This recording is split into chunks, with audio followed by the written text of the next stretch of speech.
Another world, Alfgard. In that world there was a man. Having mastered great magic, he became the Lord of Demons. Because of him, many warriors died on the battlefield. Now he wins every battle. He defeated almost everyone on this earth. Sitting on the corpse of a monster, he asked, "Was this an alliance of all races? This is too boring." A bright flash appeared in the sky, which he noticed and immediately looked up, after which he smiled widely. Many angels descended from the sky to him, shining in the sacred light. He asked, "Did the gods decide to interfere in the affairs of mortals?" Among them he saw an angel with 3 pairs of wings. It was the seraph Michael.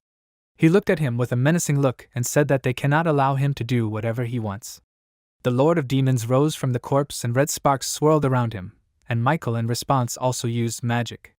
At his command, all the angels rushed to attack, and the Lord, raising his hand, lit a bright spark above his palm, after which his eye also sparkled.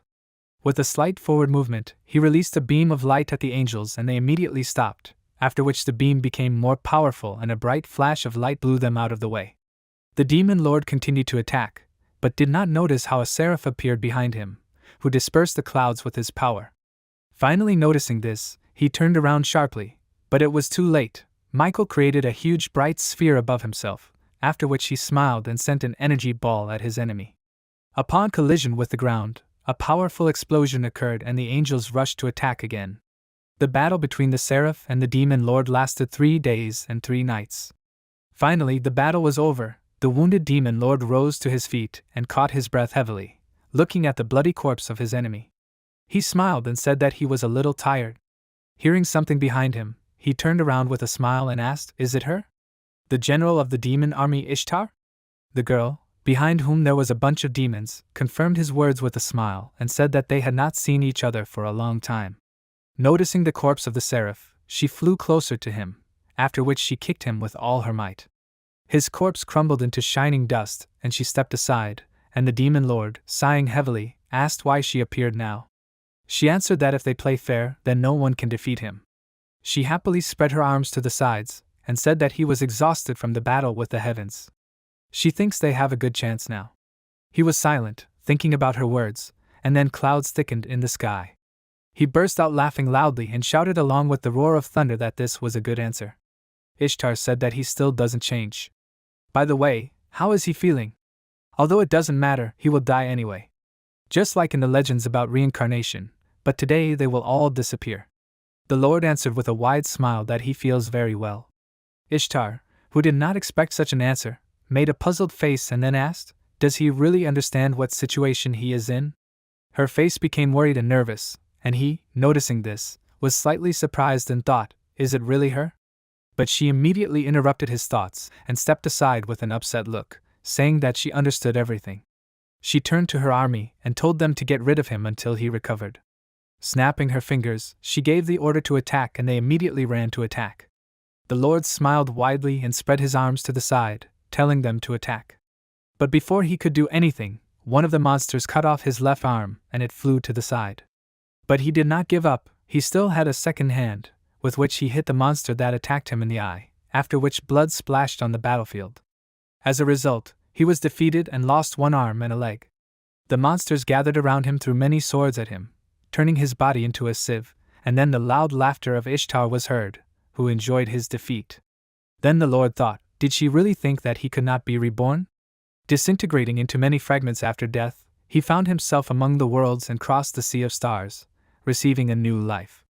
Opening his eyes, he smiled widely and triumphantly clenched his hand into a fist. He was reborn in another world in Tokyo in the year 2000. On that day, dungeons appeared all over the world. Time passed. At night, a huge portal opened over the city, and already at dawn, the Cyclops stood on the rubble of it. The military opened fire on him, but the monster only stood in place and smiled. One of the soldiers said that this could not be. The tank crew also entered the battle and fired at the Cyclops, after which a huge cloud of dust rose and everything became quiet. After waiting a few seconds, someone asked if they succeeded. The civilians and soldiers were happy, but after a few seconds their faces distorted with horror. The dust settled and they all saw that there was not a single scratch on the monster. The people panicked and started running and screaming loudly. A little girl fell behind the others and tripped over a stone, falling face down. Noticing her, The Cyclops approached her and covered her with his shadow, after which he raised his weapon over her with a smile and swung it, but suddenly a loud clang of steel was heard. The man, who arrived in time to help, protected the girl and blocked the monster's attack. Taking her in his arms, he quickly jumped to the side, then turned around and swung his sword, cutting the monster's body in half. He carefully placed the child on the ground and, looking at the rising sun, adjusted his hair and looked down at the girl with a smile. She burst into tears and thanked her, and the civilians along with the military came out of their shelters and joyfully exclaimed that he was an S-rank hunter. The human armed forces are able to restrain ordinary monsters that come out of the dungeon, but they cannot cope with high-ranking ones. Along with dungeons and demons, people with special abilities appeared. Such people were called awakened. Many countries developed a special reward system for clearing dungeons. People created guilds, formed groups, and went into dungeons. Money, strength, power, all this belonged to hunters. Since high-ranking hunters were quite outstanding individuals, the media began to meddle in their personal lives. A boy named Hiroto was sitting in his room watching the news about an S-rank hunter supposedly having a mistress, and the talk turned to the era of hunters. Sitting in front of the TV, he thoughtfully repeated this and thought that of course this applies to talented people. Hunters can be hereditary. If a child has both parents who are hunters, then his abilities should awaken at the age of 12. His maximum strength and development speed depend on his rank. For example, an A-rank hunter can reach level 99, and an F-rank only 25. Talent is an insurmountable wall for anyone. While Hiroto was watching the news, he suddenly heard loud footsteps outside the door, and his face darkened with horror. The door opened and the guy called out his name, after which he ran into the house and hit the boy in the face with all his might, causing him to drop his phone from his hands. There are two types of people in the world: those who have talent and those who don't. After the man, another guy entered the house and they both started beating up the main character, and he cowered on the floor and covered his head with his hands, asking them to stop. They laughed loudly and asked what he was saying there. In other words, there are those who use others and those who are used. The guys continued to beat him and shout that he was just a useless parasite, but he could be useful. If a person is F-rank, then he will be no different from an ordinary one. No one will want to spend money on raising such people. Realizing this, the main character cried and thought that he was simply useless. The noise in this house was heard until late at night, and the phone that fell on the floor suddenly turned on. An unknown force penetrated the screen and the loading screen of the Demon Lord application appeared. As a child, Hiroto protected his friend from kids who bullied them, ready to get hit himself. The purpose of their shelter is to send promising children to the Academy for Hunters. When his friend Yuzuki took the test at age 12, she received an S rank, but was very confused. From a weak girl, she turned into a terrible lioness and stood up for her friend. As a result, the one who had always been afraid to fight back began to protect them herself. While he was hiding behind her back, he cried and thought that he was just pathetic. He would always remember how useless he was. Yuzuki, who had become a genius, was about to leave for the Hunter Academy. On the day of departure, she came to their usual place and told her friend that she could no longer protect him. Hiroto looked down and began to mumble, but suddenly she grabbed his shoulders and loudly called his name. Her face became serious, and she said that even weak people can fight back if they use their heads. After that, her escort called her, saying that they had to go, and she left, leaving her friend alone. He didn't even look at her and thought that he was really weak. She must have said that to him out of pity. Although he thinks it was more likely out of kindness. He got hit right in the heart. Time passed, he went to the training dungeon for beginners along with the other children from the orphanage. Before entering the Hunter Academy, everyone must go through this dungeon. After passing through the portal, they found themselves in a dark cave and one of the leaders of the group called out to the brats with displeasure and said that they would split the reward 9-1 in their favor. The team included a healer and an E-rank support, as well as 2 leaders warriors with a sword and an axe of C and D rank. A swordsman named Ruji said that they would not tolerate any objections from them. Hiroto looked away and thought that even here nothing had changed. Suddenly, a loud voice of a boy named Akira Tachibana was heard, telling them to wait. He walked around the rest of the boys and approached the leaders, saying that all the rewards are divided according to ability. He does not agree to give them almost the entire reward. This boy is an E-rank thief. An axe warrior named Takeshi approached him menacingly, but he didn't move and looked at him confidently, although he was starting to get nervous. After that, the guy hit him in the chest and started beating him up, saying that they were higher-ranked hunters, so he should just shut up and not argue with them anymore. MC took a step forward and worriedly told them to stop, but suddenly stopped and became silent, remembering his friend's words about how even weak people can fight back if they use their heads. He looked down and clenched his hand into a fist, realizing that he was truly pathetic. Ryuji wrapped his arms around his friend and told him to stop, and he asked him in a displeased voice what he said. He replied that if he beat him up any more, they would be left without a thief. He could finish him off after they completed the dungeon. Takeshi elbowed him and walked away from Akira, saying that he was an idiot. He will deal with him after the dungeon. After this incident, they went further along the cave, but Akira had a hard time doing so because of the recent beatings. In one of the dark passages, yellow glowing eyes of goblins appeared, after which they jumped out of their hiding place and shouted loudly, announcing an attack. The guys immediately gathered together, and the leaders of the group took out their weapons, after which they began to attack in response. The warrior with an axe chopped the goblin's body and called out to the support, telling him not to stand still. The mage began to bring spells, from which his staff caught fire, after which the warrior continued to kill goblins together with his comrade and break forward along the passage. The main character, along with Akira, meanwhile hid behind a stone and said that they, hunters without combat skills, had better not rush into trouble. Looking at how they fought, he thought that they were pretty good. Talent is not only the highest possible level, but also the speed of skill development. The swordsman easily cut off the head of the last goblin, after which they all caught their breath, looking at the mountain of corpses. They immediately began to scold the support, asking if he can support them normally. They are already late. Let him pray that the reward does not decrease. Hiroto came out of hiding with Akira and said that he was very surprised when he objected to these two. He was sorry that he could not help him. He replied that there was nothing he could do. Even though this is a dungeon for beginners, they are risking their lives, so it is unfair if only they take all the reward. His gaze became sad and he said that he just really needed money. Hiroto repeated confusedly, money? He confirmed this and said that he wanted to create his own hunter's guild. Nowadays guilds do not look at skills, they are only interested in money.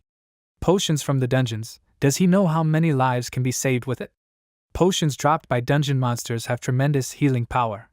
They can easily cure even the most incurable diseases. Hiroto replied that he heard that potions are now being sold for fabulous prices. Akira said that with this potion he could have saved his sister, but they had no money, so no one gave them the potion. Ordinary people will never get it, he thinks it's unfair. Hiroto became interested in this boy and replied that he understood. What is his name? He said his name with a smile and asked, and his? After introducing himself, they both shook hands and Akira said that it was nice to meet him. Suddenly, Ryuji called out to him and told him to come here.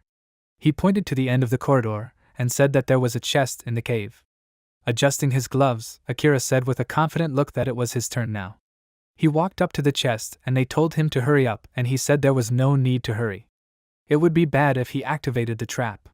He put the flashlight in his mouth and started picking the lock and the warriors stepped aside and one of them said he just needed to know how to do his job. They settled down by the wall to rest and the support asked if there were any dangerous traps in the beginner dungeon.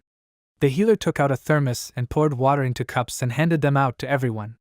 Hiroto awkwardly thanked her and thought it was no surprise that this dungeon was used because it was very low risk for beginners. Suddenly a loud, shrill scream was heard throughout the cave, coming from the chest.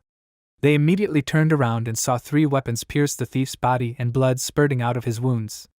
Wheezing in pain, he let out his last breath and fell, after which the ground under their feet cracked and a collapse began. The cracks widened, and then the guys fell to the lower level of the cave with a loud scream. After everything went quiet, Hiroto cleared his throat and asked, was it a trap? He remembered the other guys and abruptly stood up, but suddenly froze in place, seeing Akira's corpse in front of him. This was the first time he saw a dead person. In the dungeons, people can die very easily. For the first time he realized such a simple thing, this could also happen to such a weak hunter like him. As soon as he realized this, he was overcome by horror. The other guys recovered from the fall and the healer came closer to Hiroto, and seeing the thief's corpse in front of him, she was horrified and quietly said that he was dead. She and the magician screamed loudly in fear and they both began to run around the cave. Takeshi gritted his teeth in displeasure, then hit the boy on the head and he lost his balance.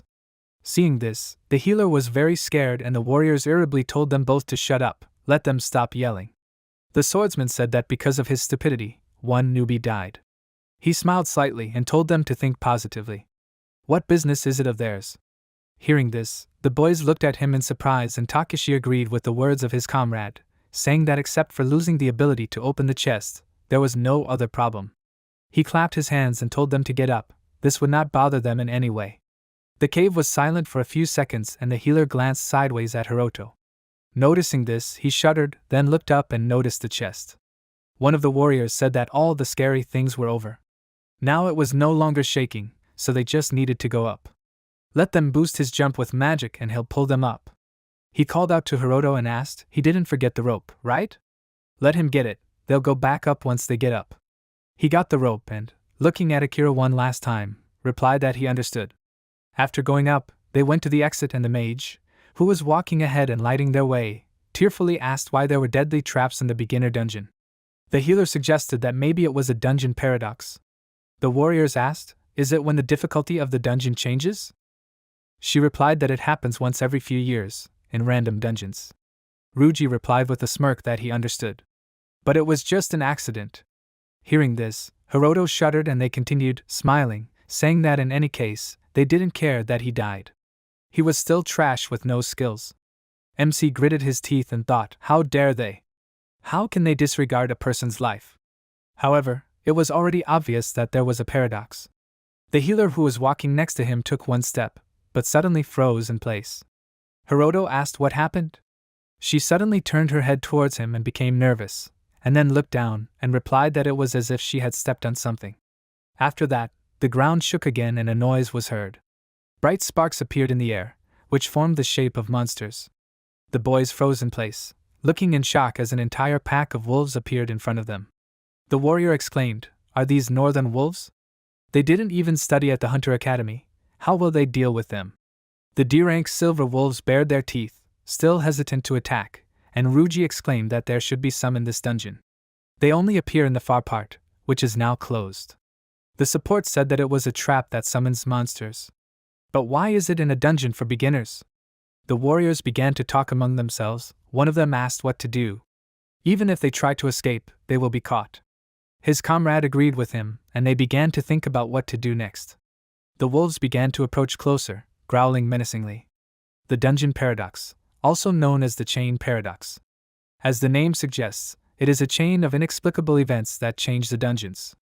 The swordsman asked what they would do.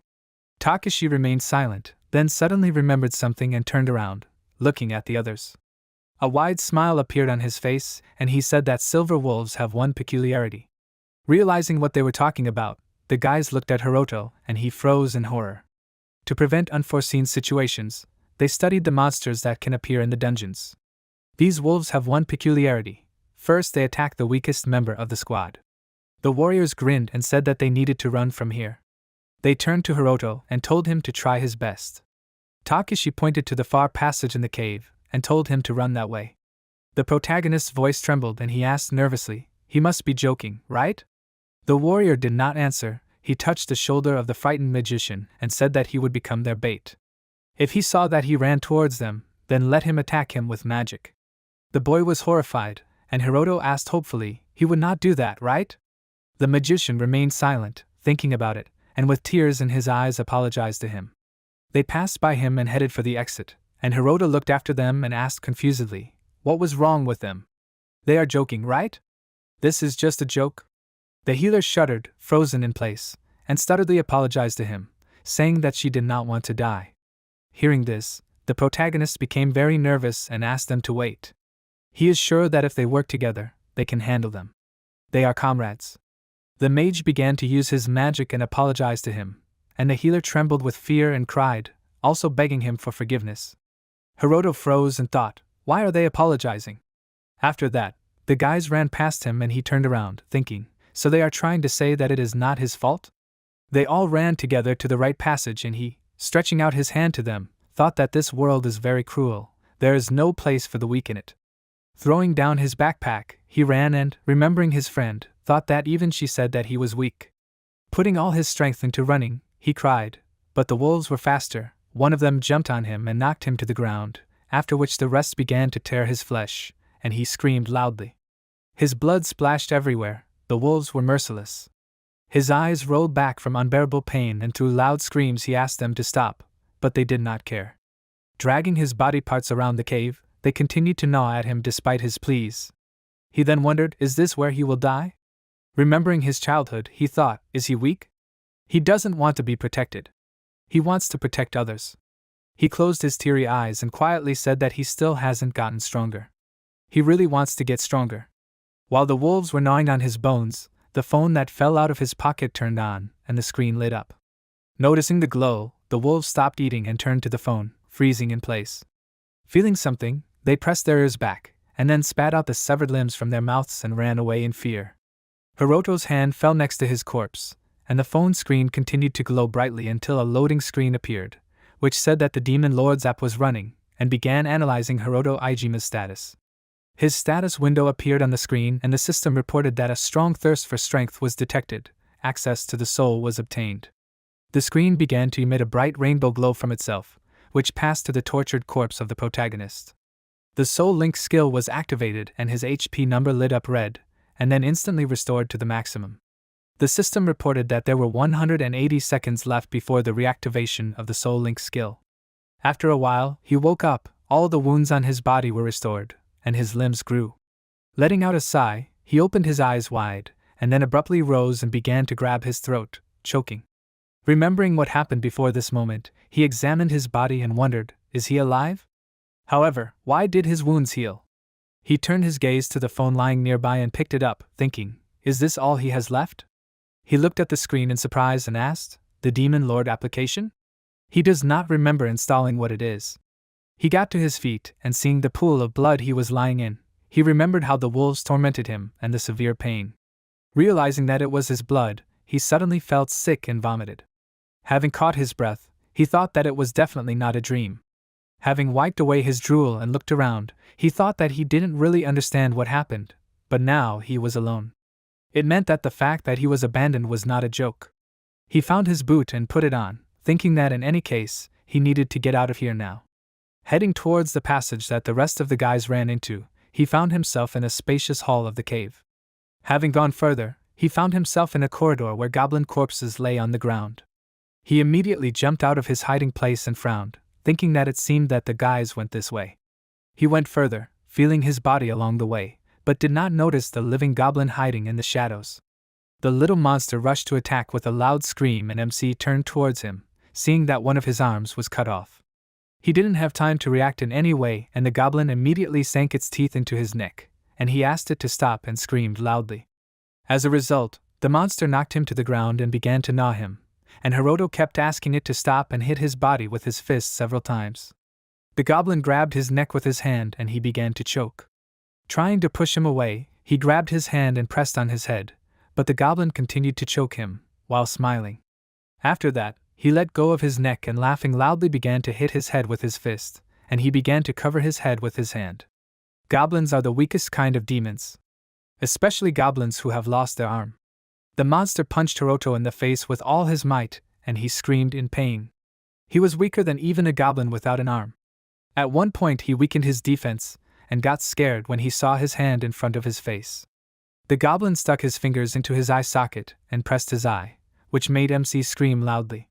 But the monster didn't stop, he continued to hit him in the eye with a wide smile on his face, and the app on his phone showed that there were 10 seconds left before the soul connection would be reactivated. Soon the time ran out and the skill was activated. The soul connection works for 24 hours, thanks to it a spiritual connection with the Demon Lord is established. At the end of the skill, an unlimited bonus is given. When the skill was activated, the monster wanted to hit him in the face again, but a glow began to emanate from his eye, which removed all the blood. As a result, his eye was restored and the goblin, clearly not expecting this, froze in confusion. But a second later he swung his hand again with a loud scream. But this time Hiroto was faster and responded in kind, piercing his eye with 2 fingers. Twisting his hand, it caused him even more pain and he grabbed his hand with a loud scream. When Hiroto pulled his fingers out of his eye socket, the goblin jumped back and grabbed his face. The protagonist meanwhile picked up a stone from the ground and got to his feet, telling the monster to get ready. The goblin fell to the ground and looked at him in horror, after which Hiroto quickly walked up to him and hit him on the head with a stone with all his might, continuing to hit him again and again. Soon the system reported that he killed a goblin that was not in Alfgard. He received a new skill called Insatiable Lord. The goblin was absorbed using the Demon Lord app. He is given 1 unit to strength, and since the gluttony requirements were met, he received a special bonus. All his stats will be increased. A status window opened, but he did not pay attention to it and continued to beat the goblin's corpse. His status window updated and now his health has increased to 242 units, and mana to 12. All his stats have increased to 6, except for strength. Due to bonuses it has increased to 7. Seeing the system window that appeared in front of him, he stopped and looked up, confusedly asking, "What is this?" Meanwhile the rest of the guys ran to the exit. A glow appeared from the swordsman's pocket, the Demon Lord application was launched on his phone, the status analysis began. Ruji Samejima has 127 HP and 4 MP, the highest stats are strength, agility, and endurance. Hiroto meanwhile waved his hand, trying to remove the system window, and asked, "What is this? What kind of status is this anyway? It looks more like a status from a game." Suddenly he seemed to be struck by electricity, and he felt something. Are they really waiting for him right around the corner? How does he know this if he can't even see anything? He closed his eyes and concentrated, seeing the silhouette of a monster around the corner, as if all of his body's senses had been heightened. Due to the increased stats, he could now sense someone else's presence around him. Opening his eyes, he frowned and thought that he had heard that the thief class had a danger detection skill. Could he really have gotten such a skill? He stood up and flexed his wrist, thinking that it was great. He then threw a rock into the passage and the monster heard it hit the ground and turned around abruptly, looking at it in confusion. Right after that, MC jumped out of the passage, clutching a rock in his hands. He jumped on the monster and hit it in the eye. The orc groaned in pain and grabbed his head with both hands, stepping back, and Hiroto took advantage of them and fell on top of him, hitting his head again. Gritting his teeth, he thought that he managed to catch him off guard, but he didn't think he could defeat him that easily. Goblins and orcs are different in ranks. Goblins are F-rank monsters, orcs are E-rank, and silver wolves are D-rank. So, in order to defeat him, the element of surprise is important. Even with a rock in his hand, he won't be able to inflict serious wounds. Tears appeared in his eyes and he continued to strike, thinking that in this case, he just needs to hit the same place. Soon, the monster's screams died down and his hand fell to the ground. Hiroto caught his breath and said that he did it. The system reported an achievement: he killed an orc who was not in Alfgard. A system window appeared in front of him, which reported that the Lord's insatiability was activated. The orc was absorbed using the Demon Lord's application. For this he received a special bonus, all his stats increased. For the kill, he received experience points, his level rose to 3. The status window showed that his health increased to 262 units, mana to 14. His strength increased to 9, and the rest of the stats to 7. He looked at the system window in confusion and exclaimed in his thoughts, "What is this anyway?" After that, he began to understand this system. Looking at his stats, he thought that his best stat was his strength. He looked down at the bloody stone he was holding in his hand and decided to check if the stats were right. Concentrating, he squeezed the stone, after which it broke and the pieces flew apart. He looked at his hand in surprise and then fell to the ground, realizing what just happened. He unclenched his hand and looking at the falling dust, he thought that the stone had shattered. This is the strength of a novice hunter in the academy. But where did he get this? He looked up at the status window and asked, "Is this really true?" Noticing a flock of bats on the ceiling, he threw a stone at them and headed forward down the corridor. While he killed the bats with accurate throws and dispersed the rest, he was able to understand something about this system. If he kills a certain type of demon for the first time, the Lord's insatiability skill will activate. From orcs and goblins he received an additional bonus to strength, and from bats his agility increased. With one blow stopping the orc that was behind him, he knocked him to the ground, and then kicked him with all his might. While he was killing monsters in this dungeon, he found out that for killing an orc and a goblin he gets a bonus in strength equal to 1 unit, as well as a bonus to agility from a bat. Skeletons give a bonus to magic power. From stone goblins he received a bonus to endurance. A status window appeared in front of him, which reported that his level increased to 4th, health to 282, mana to 18. His strength increased to 10, and the rest of the characteristics, except for spirit, to 9. He, of course, heard that when hunting alone the level increases very quickly. but he was able to raise 2 levels already. Realizing this, he was surprised and went further into the cave, thinking that it seemed like the Soul Link skill lasted for 24 hours. Throwing a stone in his hand and catching it, he threw it towards the monster and cut off its head, thinking that, in other words, now he can do whatever he wants.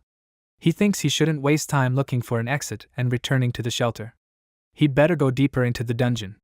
Finding himself in a cave where there were many crystals, he noticed a barrier that blocked the passage further. He touched it and wondered if he could go further into the dungeon without permission. He lowered his head and sighed, thinking that in that case, he should deal with the silver wolves. After that, a system window appeared in front of him, informing him that he had received a new quest when passing the beginner dungeon. The quest will start in 10 seconds. He read what was written and asked in surprise, a quest?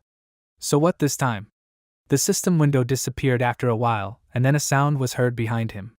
He turned around and saw a silver wolf coming out of the darkness, and a whole pack was behind it. They growled menacingly and headed towards him, which made him shudder and think, isn't this an underwater floor of the dungeon? The agility value in his system window lit up, showing that it was activated, and MC backed away and thought that this was a bad idea. The wolves slowly approached him, starting to surround him, and he froze in fear. Something told him that right now he was looking into the face of his death. One of the wolves growled loudly and Hiroto was scared, but quickly pulled himself together and managed to move to the side a moment before the bite, dodging. He dodged and happily thought that he succeeded. It seems that he really got stronger. Because of high agility, he can now see the movements of the silver wolves. He ran further and another wolf stood in his way, which he immediately hit with his knee and gritted his teeth, mentally saying that he got it. He jumped over the beast and ended up behind it, after which it turned around and a blue aura appeared around it. Seeing this, the protagonist became upset and thought, that is, he can't handle it with his bare hands? The bodies of the other wolves were covered with exactly the same aura, and they surrounded him from all sides so that he could not escape. Not knowing what to do, he stayed in place and watched as they approached, wondering what this was. One of the wolves pounced on him and he hit it with his fist, but then it fell on him with all its weight and knocked him to the ground. Hiroto realized that in the end, nothing had changed since the last time. After that, the rest of the wolves pounced on him and began to bite into his body, from which his blood splattered the barrier. Soon they tore his body into pieces and began to devour him, but the Soul Link skill activated. While the wolves were devouring his body parts, his health began to recover, and soon the HP bar was completely full. The hand that the wolf was devouring began to fall apart along with the rest of his body. The animals watched as the boy's corpse rose to the top and his wounds miraculously healed, and his limbs were restored. Thus, the protagonist experienced a second death. His body was completely restored and he opened his eyes, and then suddenly felt himself falling down and became scared. He hit the ground and looked up in confusion, and the wolves sniffed, after which they immediately attacked him and tore his body apart again. The system reported that since the minimum requirements were met, he received a new skill, pain resistance. This skill was immediately activated, and as soon as he died again, the Soul Link skill also became active. His corpse rose into the air again, interrupting the wolves' meal, and they looked up, watching as his body was completely restored again. Resurrected, his eyes widened and he fell to the ground again, after which the wolves pounced on him again. An immortal body is a curse, not a gift. This has happened in many movies. The wolves tore his body apart again and ate him. Death during hellish torture is salvation, but an immortal body will never receive this. Therefore, immortality is a real curse. His body was torn apart, and right now he is living this curse, dying in hellish pain and coming back to life again. Thus, his pain resistance increased to level 3, and he also gained a new skill called fearlessness. Because his new skill blocks part of his pain, he no longer feels like he is being eaten alive. He was revived again, and, landing on the ground, the first thing he did was punch the wolf. He couldn't handle it with his bare hands, he needed at least some kind of weapon. He remembered that Akira's corpse was lying among the rubble, with a weapon sticking out of it, and he froze in place, horrified. He decided that he had to go back. He soon ran to the crash site, and noticed a corpse among the rubble. Running closer, he noticed his lifeless eyes staring into space, as well as a long sword sticking out of his chest. Grabbing the weapon by the hilt, he pulled it out of Akira's body, causing it to rise, and then pulled the blade out of his stomach. At that very moment, an enraged wolf appeared behind him, whose neck he immediately cut with the blade. Feeling its warm blood on his face, he smiled and thought that he was able to kill him. He turned around and, looking at the rest of the wolves, said that now it was time to begin their crazy fight. With a smile on his face, he pointed a dagger at them and remembered how he once watched a hunter's interview on TV. He was asked about gaining experience, and he answered that they could hunt alone, without a team. They can also choose stronger demons. The girl asked, "Is this true? If a student from the Hunter Academy starts hunting 100 silver wolves, what exactly will happen?" He thought for a second and replied that if he succeeds, then it will be a great achievement. Hiroto was able to do it. The entire cave was decorated with wolf corpses. Wiping the sweat from his face, he screamed loudly, splashing out all his emotions, and his voice echoed throughout the cave. He was able to deal with a huge pack of wolves only with the help of the Soul Link and pain resistance skills, which were activated every time. As a result, pain resistance increased to level 5, and fearlessness to level 2. He received an achievement for killing a silver wolf, after which the Lord's insatiability skill was activated, and he received a bonus to strength, as well as an increase in all characteristics. He received the title of Great Hunter due to killing a large number of demons. All the numbers in the status window changed, and Hiroto froze in surprise when he noticed that he had received a title and increased his fearlessness level. Great Hunter is a special S-rank title awarded to those who are able to defeat demons with an overwhelming difference in strength. All damage dealt is increased by 20%. The fearlessness skill increases the health bonus by 5% for each level. This is not displayed in the status window, but is taken into account when calculating skill damage. MC thought that if what was written here was true, this was more like a short-term bonus. How was it even possible to get level 10 in just a day? He tiredly buried his hand in his hair and thought that he still didn't fully understand how these abilities worked, so he shouldn't rely on them too much. He looked up at the status window, seeing a notification icon next to the levels. He thought, "What is this?" He clicked on the icon and a new system window appeared in front of him, informing him that he had received a limited time quest. Challenge the Great Labyrinth. He successfully cleared the dungeons. Would he like to challenge the Great Labyrinth where various monsters roam? There are monsters of the same species in the labyrinth, but the Lord's insatiability skill will treat them as if they had not been killed before. When he saw the inscription that he had completed the dungeon, he said in surprise that he had not yet been to the forbidden area. By the way, that area is connected to other dungeons. He looked at the corpses and thought that of course they were getting stronger. Thanks to the Lord's insatiability skill, he felt his strength filling up. He clenched his hand into a fist, checking it out, and then looked up at the system window again and wondered whether he should accept this quest or not. He crossed his arms over his chest and frowned, thinking about it. The Great Labyrinth, various demons, having immortality and coping with death in battle. He finally understood the difference between these. And he doesn't want to go through that feeling again. With these thoughts, he headed for the exit, but suddenly he was stopped by Yuzuki's voice, which appeared in his head, calling his name. He suddenly froze in place and remembered how she smiled through her tears when he protected her, and then decided to check how much time he had left until the soul connection ended. Calling up the status window and pressing something, he called up a new system window in front of him and found out that there were 18 hours and 32 minutes left until the soul connection ended. After that, he clenched his hand into a fist and, hitting himself in the face with all his might, shouted that he was such an idiot. Why did he have such a terrible life? He continued to beat himself until he bled and exclaimed that everyone treated him like trash. Is this all because of a lack of talent? He remembered Yuzuki and shouted, "And is this all fair?" He hit himself on the chest and shouted through tears that this was a lie. The skill activated and blue sparks appeared on his body that healed his wounds. Calming down, he wiped his tears and looked at his fist, saying that his wounds had healed. He tilted his head back, took a deep breath, then asked with a confident look, "Even with such strength, how can he have a future if he is afraid to take a step?" He looked at the system window resolutely, and exclaimed that he wanted to challenge the Great Labyrinth. The system reported that the temporary task was accepted. The teleportation began. His body began to crumble into small fragments, and he disappeared from the dungeon. Meanwhile, in the shelter, in one of the rooms, the guys were resting and drinking alcohol. Ruji took a glass from the table and, bringing it to his face, said that in any case, accidents in dungeons are very common. He fell silent, and one of the guys agreed with him, and his friend's lips trembled, and he said that, however, dying in a beginner's dungeon is still something you have to try. After that, they all laughed very loudly and began to discuss Hiroto's death. One of them asked, "How weak do you have to be?" Another boy said that even a child could handle it.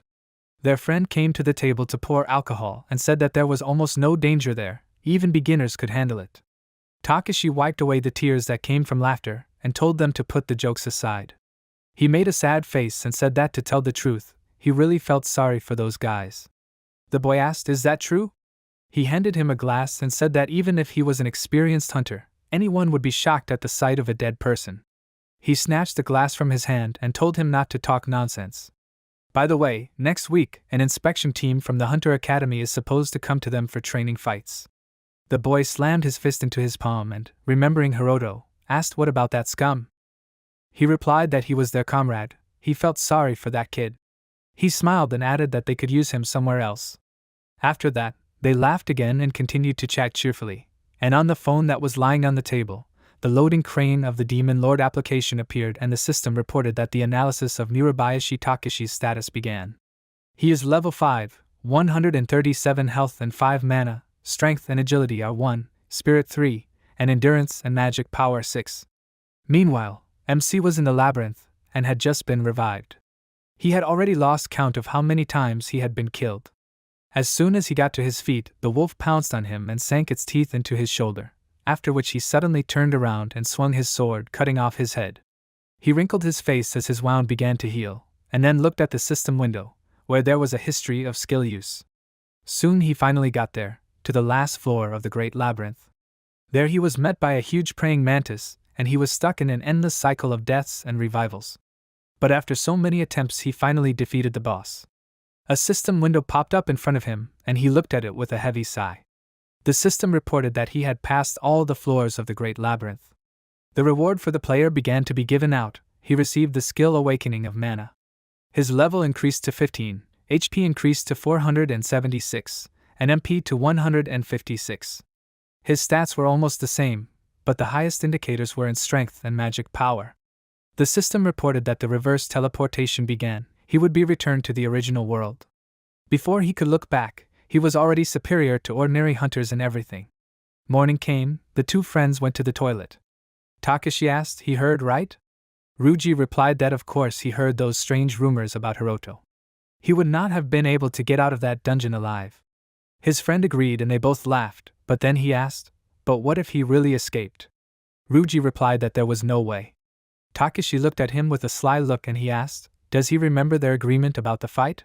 He confirmed his words with a smile, and he said that without an agreement they would not have managed. A boy came out of the toilet stall and asked, "Do the two of them still not know?" They turned their gaze to him and asked, "What is it?" He replied that this time they introduced a new rule that each hunter can only participate in one fight. Hearing this, they were very surprised. Meanwhile, the protagonist was resting in his room, sitting on the floor by the bed. He does not remember anything at all about the day when he returned from the great labyrinth. He heard that he was found unconscious at the gates of the orphanage. It was all a dream. This is the only logical explanation for everything that is happening. He reached for the phone that was lying on the table and, launching the Demon Lord's application, opened the status window. Right now, he has only two options in his head: either he is imagining it, or all this is really happening. There was a loud knock on the door, and he came outside asking who was there. Ryuji appeared on his doorstep, greeting him with an unkind smile and asking if they could talk. After that they went into the storeroom and he, smiling and clapping his hands, said that it just so happened that he would be his opponent in a training fight. He extended his hand and asked him to take care of him. Hiroto hesitantly agreed and reached for his hand, but suddenly realized what he had done and thought that he had reflexively extended his hand to him.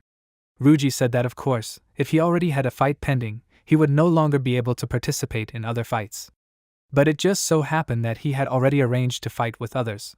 He shook his hand tightly and began to squeeze it, smirking as he said that it was better for him not to come. Did he understand everything?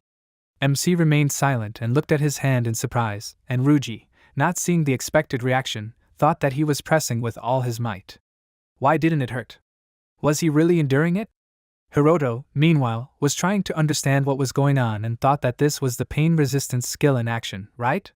He pulled his hand back, thinking that until recently, just looking at him was enough to terrify him.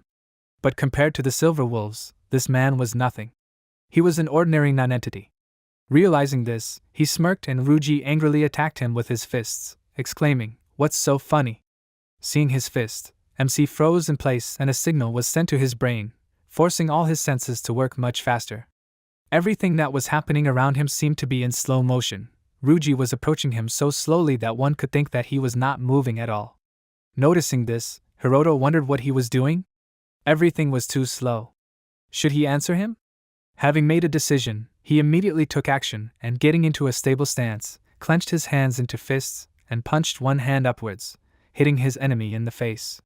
Blood gushed out of Ryuji's nose and broken lip, and before he could even understand anything, he began to lose his balance and wonder what just happened. A second before he hit the floor, he saw Hiroto's gloomy face, whose eyes were staring at him intently, after which he fell and wiped the blood from his face. Meanwhile, the protagonist looked at his fist in surprise, and his enemy thought, what did he just do? Looking at how he made a face in pain, Hiroto wondered, is he that weak? He remembered his stats and thought, is it because of the difference in levels? After recovering from the blow, the guy jumped to his feet and grabbed him by the clothes, shouting that he was an idiot.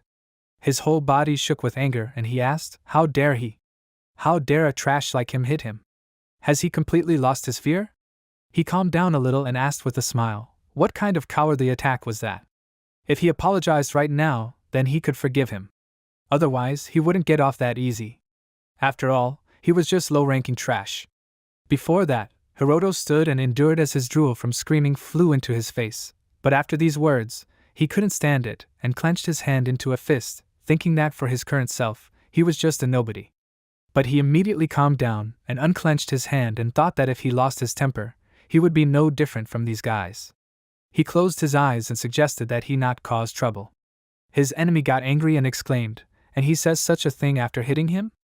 MC grabbed his hand, which was holding him by his clothes, and then squeezed it, and with a determined look said that he would advise him to listen.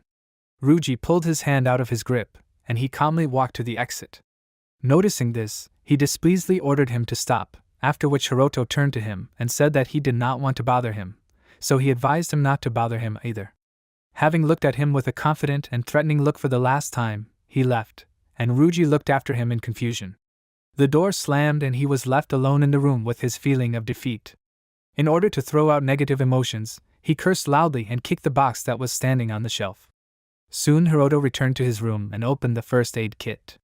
From there, he took out a syringe, after which he injected himself into a vein and began to draw blood into a test tube. Once a week, he must donate blood for analysis and confirmation of his hunter status. After that, he went down to the hall where they were taking blood. The man told him to hurry up, he was the last one.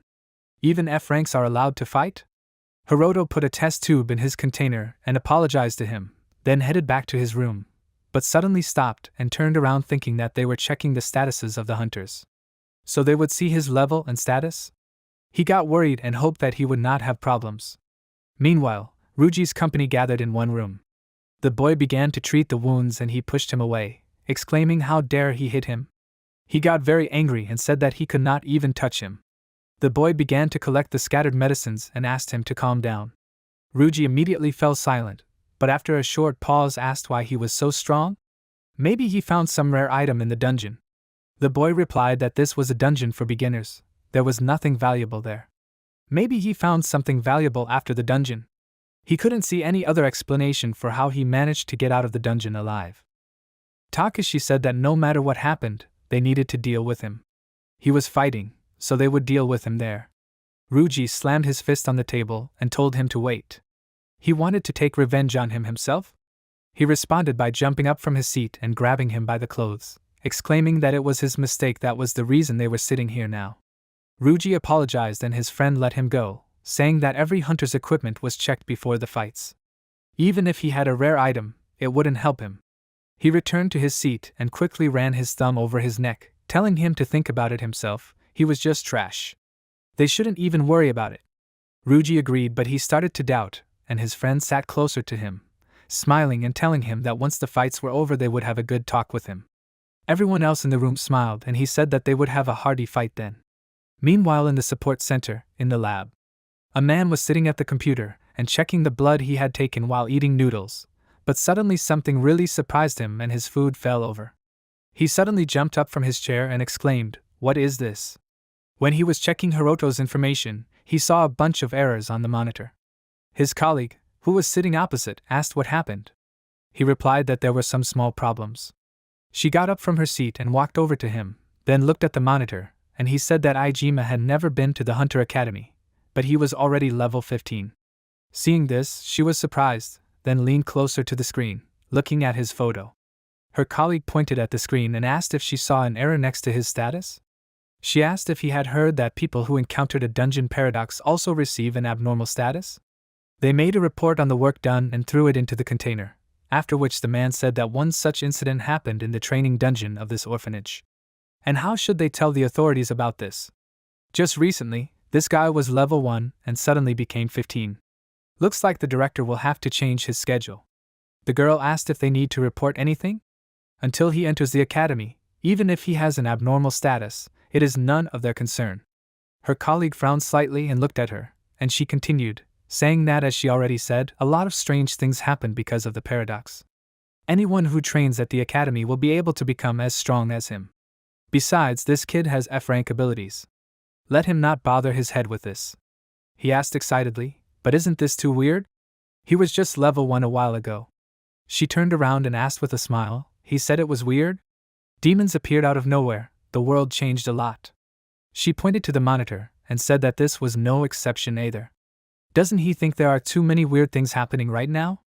Her face became serious, and she added that hunters can be weird too. Time passed, and the day of the fights arrived.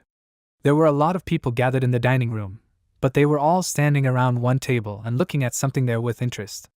Hiroto, whom they were watching, was eating non-stop, and the bowls on his table were quickly piling up. After finishing the last bowl of rice, he went to the cook and asked her for more, and she said that he was eating so much. Was he really there, Hiroto? He asked if she could bring the rest. She replied that she didn't mind, after which he returned to the table and a woman came up to him and said that he had a pretty good appetite. Does he mind if she sits down? Without waiting for an answer, she sat down opposite him and asked where his appetite was coming from. He remained silent and wondered if she really thought he was some kind of gluttony demon. He didn't answer her question and said hesitantly that he hadn't seen her here before. Who was she? She smirked and then replied that she was the head instructor of the Hunter Academy. Everyone else who heard this froze in place and looked at her in surprise, and she continued, saying that she came to see the new talents at today's fights. She visited the orphanage every year. She was surprised that he didn't remember such a beauty. She smiled and asked, does he remember his little sister? The protagonist remembered her and thought that it was she who spoke to Yuzuki right after the fight. The instructor shrugged and said that many schools were aiming to win, they better try hard. By the way, she was watching him too and noticed something. Hearing this, Hiroto frowned and looked at her suspiciously, then remembered the Demon Lord app and closed his eyes. The smile disappeared from her face and she said that she understood. Did he also get into that disaster in the dungeon? Did he feel anything strange or unusual? When people get into a paradox, they can develop unusual abilities. She had been a scout for many years and her intuition had always helped her. Maybe he still knows something? She doesn't want to brag, but her intuition has never let her down. He remained silent again and thought that she was an instructor at the Hunter Academy where Yuzuki was currently studying. Someday they will definitely find out about him. He replied that there was nothing interesting in his story. She was glad that he finally spoke, but the smile immediately slid off her face when he said that he was a very ordinary hunter with F-rank abilities. She was confused when she learned his rank, after which she wanted to ask something, but stopped and awkwardly scratched the back of her head, saying that she had gone too far. Her intuition must be wrong too. She apologized to him and said that she had been so unceremonious in forcing a conversation on him. He did not listen to her until the end and got up from his chair, saying that everything was fine, this was a common thing. She excitedly asked him to wait and put her hand in her pocket, saying that low-ranking hunters were almost no different from ordinary people, but that did not mean that they were alone. She handed him a business card and said that if something happened, he could contact her. She would help him in any way she could. Seeing her gesture, he thought that the strong in this world treat the weak differently. Some enslave the weak, while others are ready to come to the rescue. He looked down at the business card and a thought flashed through his mind that she looked a lot like Yuzuki. It was time for the fights, and spectators and participants had gathered in the training arena. Rumor has it that this place is used to test new military weapons. Everything was built from materials mined in the dungeons and built like a fighting arena. Armed with a wooden sword, Hiroto walked through the crowd of other guys and found himself in the waiting room where his enemies were sitting. Noticing him, they began to whisper, and the instructor meanwhile took a seat in the stands. Soon Hiroto and Takeshi entered the arena and stood opposite each other. Takeshi said that he would be honest. In this battle, he could not ask for mercy. He smiled and waved his weapon, saying that of course he would attack with all his might. Hiroto didn't react to his words and he mockingly looked at him and said that today he might even die. Takaki smugly said that accidental death is a common thing in hunter duels. Previously, Yuzuki would have saved him, but it's a pity that she is no longer around. He arrogantly said that if he dies, he will be the second dead person in their squad. Hiroto remembered how cute Akira was, and Takaki said angrily and with anticipation, he hoped they would have a good time. Hiroto got angry and frowned while looking at him and listening to this. He said that it would be better for both of them to stop holding back. They were standing in the stadium, the whole crowd was shouting loudly, and the referee was standing between them. Hiroto angrily and intently looked at Takaki, and he mocked him. Today he has reasons to fight him seriously today. He said that if he showed good results to the inspectors, then he would have a bright future. He dropped the stick from his hands and it fell next to him, and Hiroto looked at him in confusion and thought, what is he doing? Takaki exhaled and said that Hiroto was only a weak F rank, what's the point of beating him with a sword? So he decided to use magic and bright streams of fire immediately appeared around him. Although he is a warrior, he also owns magic. Although it was difficult for him to do this, he surrounded himself with fire magic. There were huge flames. He asked, a warrior who owns magic is a rare sight, isn't it? Hiroto looked at him, and then was horrified when he realized, so he deliberately hid his strength, and left him to die in that dungeon. He felt terribly offended, in which case he put his hand forward and said that he would use magic. He surrounded himself with a bright aura, and Takaki looked at him, and with a small ball, he began to shake and angrily screamed, is he laughing at him? He is an ordinary F-rank trash. With his powers, he wants to compete with him? Compared to him, A dark circle appeared under Hiroto's feet. Compared to what he saw in the great labyrinth, he is just an insect.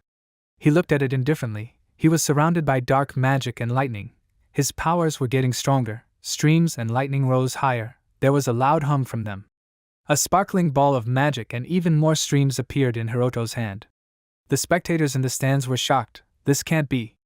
How can an F rank use magic? Nonsense. Even with magical abilities, how could he use a spell of such power? They all continued to wonder, as did Takaki. But he came to the realization and became afraid of him. He turned around and screamed anxiously, where did such power come from? But then he decided to try and continued to cast with tension, saying that Hiroto would burn to ashes. He used a fireball. He stood in front of Hiroto with a huge pillar of dark magic and lightning with a small piece of magic. The system reported receiving the ability of the element of fire, a flash of hellfire. The protagonist said, a flash of hellfire, and all the mass of energy and magic surrounding him turned into a ball that flew towards Takaki. He stopped and screamed in fear, no! The protagonist moved his finger a little and it all flew past Takaki's face, who was slightly injured. He and the referee ducked, and a huge stream of magic hit the stands. There was a huge explosion, and then only lightning and smoke remained. Takaki was screaming in fear all this time. The audience didn't know how to react at first, but then they all started screaming and clapping. It was awesome. The academy workers immediately started fussing and calling their superiors. The teacher asked in surprise, 3rd level? No, this is definitely 4th level magic. She was confused. Last year it was Yuzuki, and now it's him? She was leaving the stands and said that this year she also found an amazing talent. Hiroto vaguely remembered what happened when he used the Hellfire Flash. He was lying tiredly on his bed and watching TV. That day he decided that he would go to the same academy as Yuzuki. A huge amount of money was transferred to his account, and one day his life changed dramatically. In his dream, he seemed to appear from bright, pure matter. His body was formed anew from something pure as the sky. He sparkled and illuminated everything with himself, but was in front of a dark creature. This is the Demon Lord, chained in chains, even too many. Among the dark magic, Hiroto approached and was the one who let the light to him. He looked at him in surprise and asked who he was. In response, a confident Demon Lord looked at him. Then Hiroto woke up and looked at the phone. He stood up in surprise and asked, what is this? The system reported that he had received the status of a Demon Lord. New features were opened in the Lord's application. In 36 hours, a special event will begin. The hunt for the Demon Lord. He looked closely at the proposal, the hunt for the Demon Lord, and then he was told that there were 35 hours and 59 minutes left until his death. He continued to look at the phone screen with this notification in surprise, but suddenly something strange appeared on the screen. He began to wave the phone in displeasure and asked, "What is this? What kind of interference? Why at this time?" The system is waiting for Iijima Hiroto's decision. After confirmation, new features will be added to the application. After 36 hours, hunting bonuses will be issued. There are 35 hours, 59 minutes, 56 seconds left until receiving. He asked, "Is the text garbled?" Then MC put the phone on the chair next to him and tiredly fell onto the bed. He thought, at that moment, it seemed like something was written about the event and the Demon Lord. He then sat on the bed in front of the phone. However, thanks to this application, he was able to become stronger. He opened the curtains and looked out the window, all this for the sake of becoming stronger. Hiroto opened the curtains and with a surge of strength began to feel more confident. He stood in front of the phone. The system again warned that there were 35 hours, 59 minutes and 42 seconds left. If he wanted to avoid death, he must immediately get rid of the Demon Lord application. If no response is received within 24 hours, it will mean that he has consented to the death of the owner. Does he want to delete the Demon Lord application? He was given two selection buttons, yes and no. After that, strong interference appeared again, and then the system completely mixed into a spiral. Everything went dark and smoky, and the Demon Lord looked on with a satisfied and cunning expression. The system continued to act strangely, and then a new message began to appear through the static with new deadlines that changed. The numbers kept changing, they were illegible. He picked up the phone and looked at it and asked, "Is there interference again?" For the safety of the roads, the demons from the dungeons must be killed constantly. They cause incredible destruction. If this is not done, it can cause panic and the crowd to flee. Despite this, they still have a lot to learn about the dungeons. Sometimes huge flocks of monsters can appear. Right now they were following the car that Hiroto was in. They can destroy a city, just like this one. The protagonist thanked them for coming for him. So this is the city where the disaster occurred.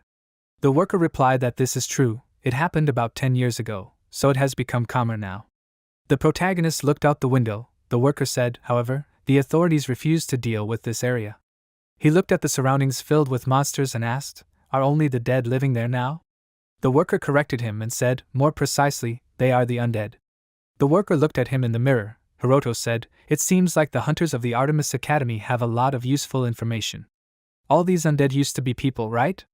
Because of the demon invasion, this entire land was saturated with negative energy.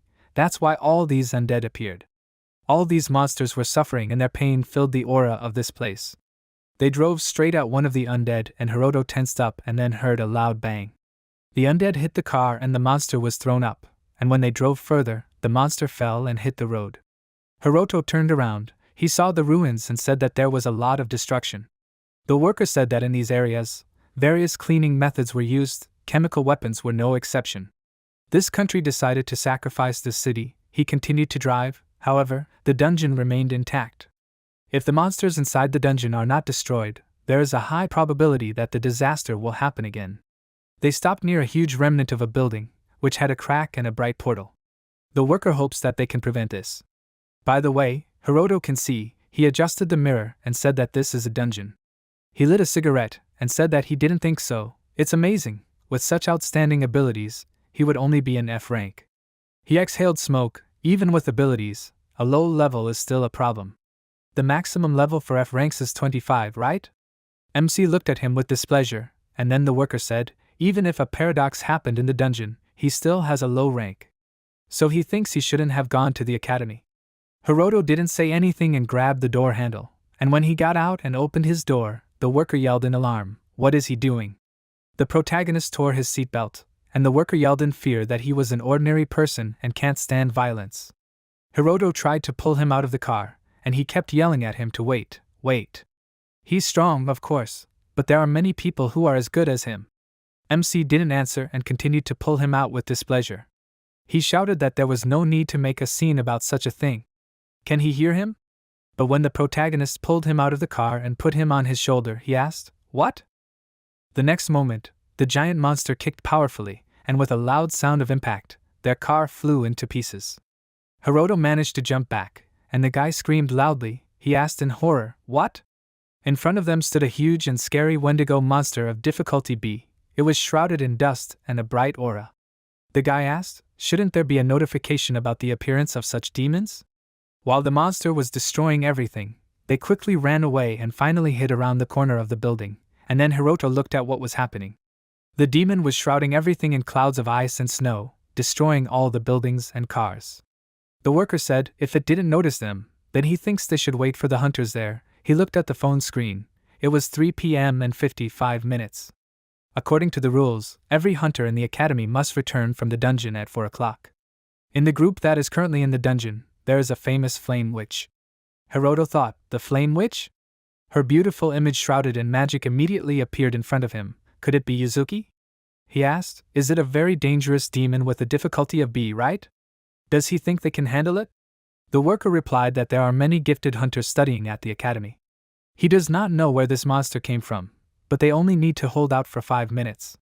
The elite hunters will take care of the rest. The protagonist said that he had a question, is his gun real? The worker became worried because his gun was hidden under his jacket, but he asked what use is a normal gun. Hiroto took out a dagger and said that if he does not want to use it, then he asks to give the gun to him.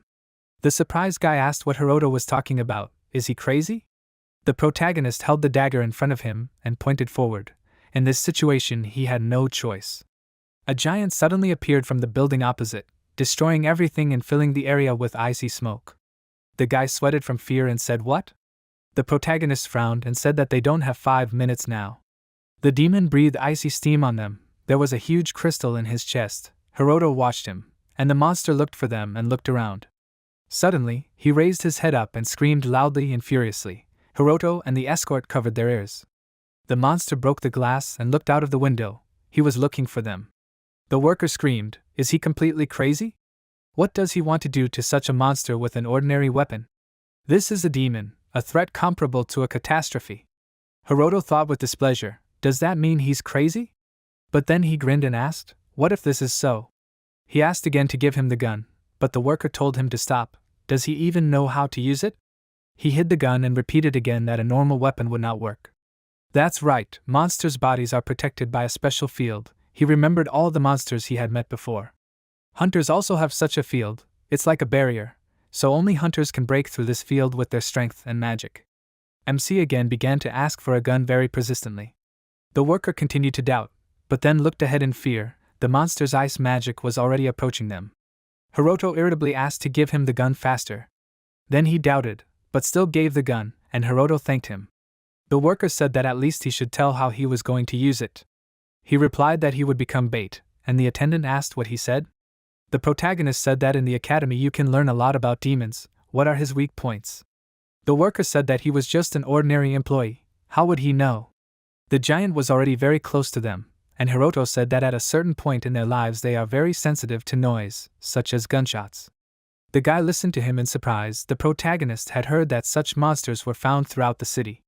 For a Wendigo, a gun is no threat, but if it is something larger, it can work. The demon looked at them terribly. The monsters realized that people with such weapons are dangerous, so they adapted to fight them. The guy clenched his teeth in fear when he saw that a demon surrounded by a cloud of cold was walking straight towards them, but there was another one from around the corner of the building. Hiroto said that he would shoot there. They would start to gather around him. He prepared a gun and said that he would take them as far away from this place as possible. When he stood up, they were already surrounded by ice magic. The worker said that he admired his courage, but he would die like that. He became sad and gloomy, saying that with his powers, he would not defeat such monsters. But if one-on-one, he grabbed his hand and asked Hiroto to leave him and go. He began to shake with fear and said, although he only has an F rank, but he is a hunter, it is immediately clear which of the two is more important. MC clenched his teeth and asked, that is, if he runs away, the employee will die? He decided that he had enough of this. He remembered the words that the hunters would arrive soon. Akira's image appeared in front of him. That look again. He said that the employee had better hide quickly and began to run away, and he looked at him in surprise and said to stop. The protagonist ran straight into a huge cloud of ice. He held his gun forward, and then a short and loud sound was heard. Both monsters looked down in surprise and stopped. Hiroto was running there, raising his hand up. He began to zigzag away from them at high speed, but the demons were just as fast and caught up with him. The employee was left alone, and Hiroto said, "It will soon be hot there." He jumped up deftly, jumping off the walls while the monsters were trying to catch him. They chased him and found him, coming out from behind the corner. While one of the demons briefly lost sight of him and looked back, the main character raised his dagger and, jumping, stuck the weapon into the monster's forehead. He held onto the pole and moved along the demon's head, cutting it. Then the monster didn't even have time to react, and blood was already pouring out of the wound. The demon began to fall with a loud sound, and the hanging protagonist said that this is the first. A group of hunters walked through a cave with crystals. A-rank spearman called Yuzuki, and said that she owns incredible fire magic. The dissatisfied A-rank sorceress asked, "Is it true?" That is, if a magic swordsman has a little more flame, then he is immediately better than a real mage. Another guy asked, if she says so, then maybe she should learn fencing herself? Her skills are so great that any ordinary swordsman cannot compare with her. Although their level is lower, they are also strong. It seems to him that with her on the team, they can conquer any dungeon, right? Yuzuki looked away sadly, and then answered the surprised hunters, yes, they should try. The sorceress grinned and said, geniuses like her do not understand how much effort ordinary hunters like them have to put in. They answered her, it had never happened before, that students conquered the entire dungeon. That's right, although even without a team, she could do it. Yuzuki said she understands that not everyone is so talented, but they can become like that if they train hard. The sorceress became angry and bared her teeth. She screamed, such noble words, she hears this from an S rank, she is invincible without much effort. The A rank healer asked, didn't she know? Yuzuki works much harder than anyone in the academy. Sometimes she trains at night. Doesn't the sorceress think that she shouldn't say that? Every morning she gets up before everyone else, and goes to train in the hall with a sword. Then she studies magic in the library until late at night. After these words, the sorceress looked at Yuzuki in surprise, and the spearman asked her to tell her something. What does she need power for? She has already achieved so much. Yuzuki looked away and did not want to answer.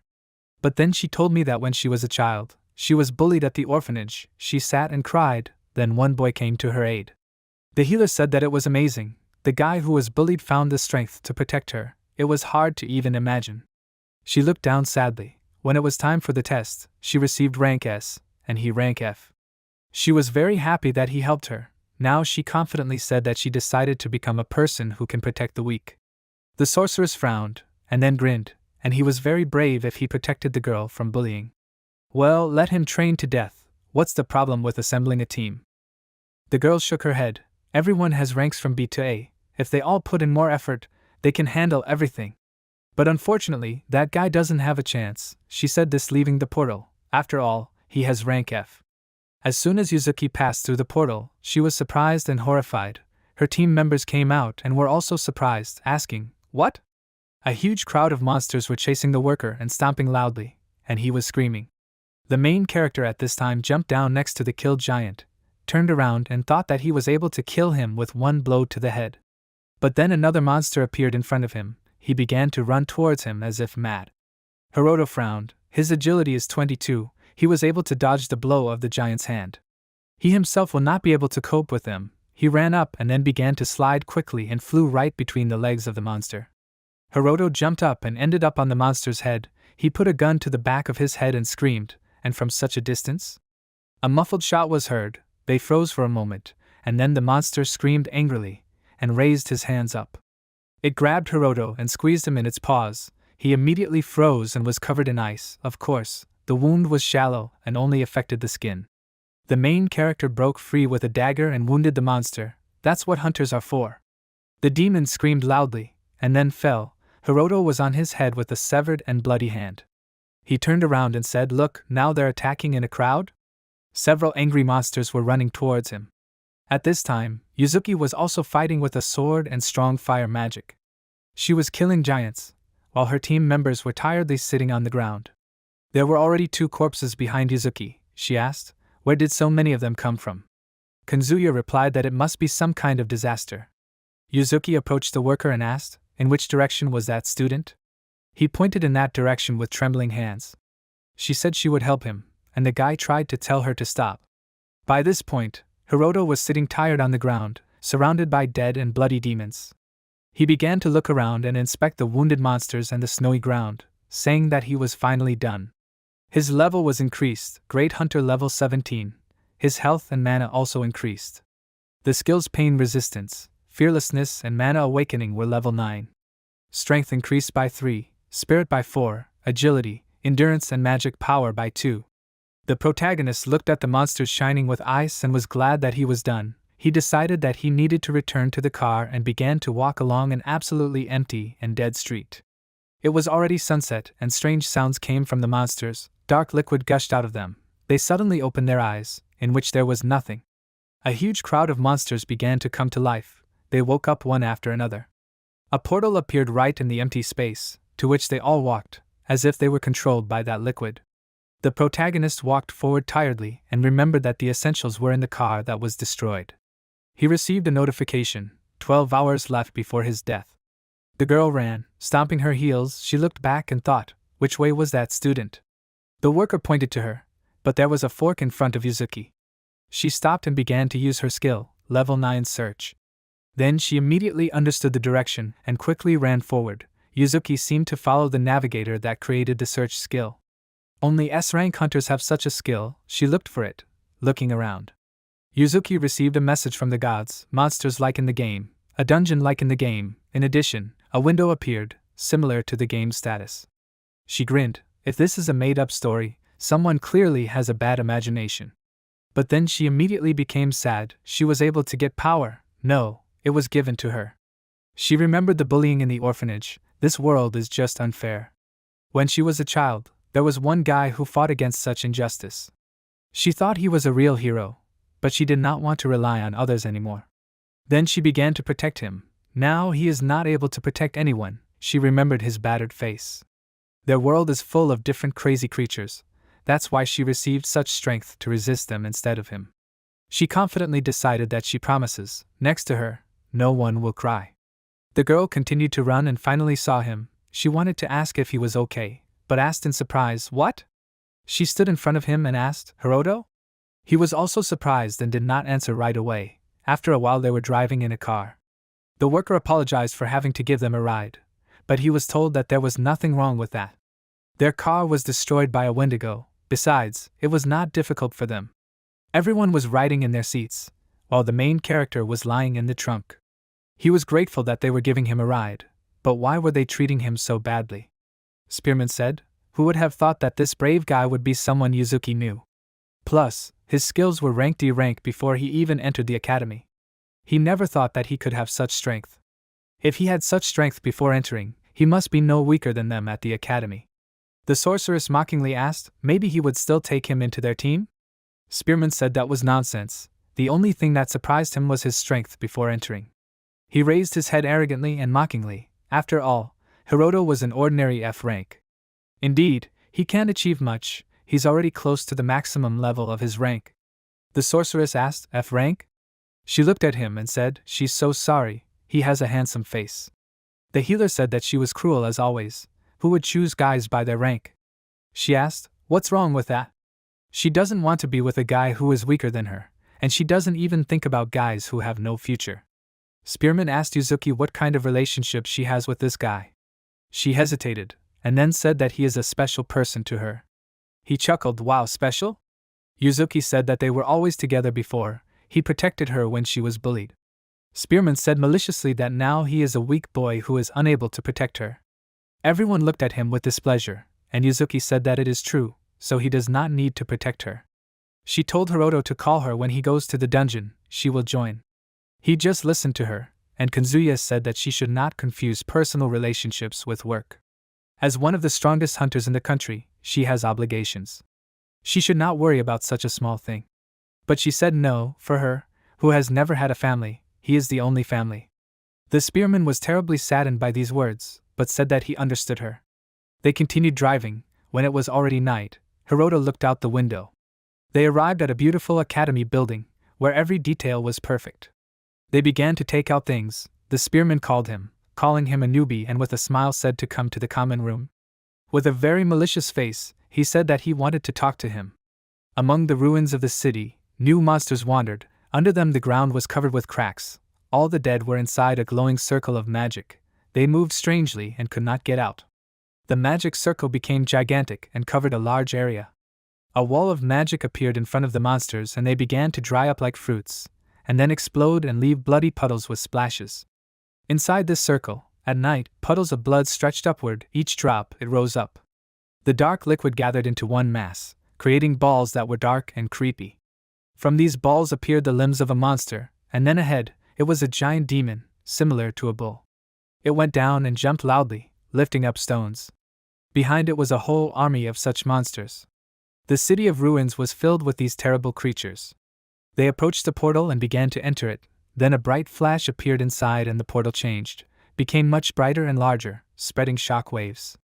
At night in the academy, the training hall was empty, only 5 people were there. The healer was worried and said to listen to him. Earlier on the first day, newcomers did not have training fights.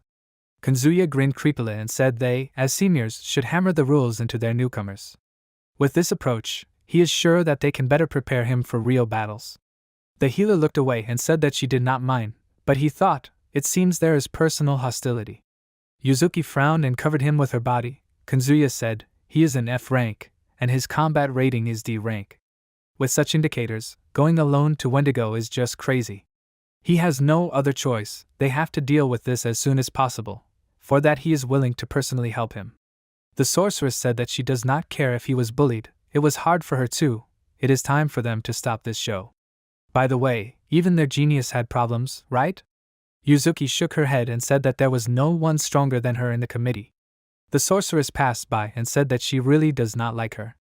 Kazuya took the wooden weapon and said that these will be enough. They can trust him, the sooner they finish the better for everyone.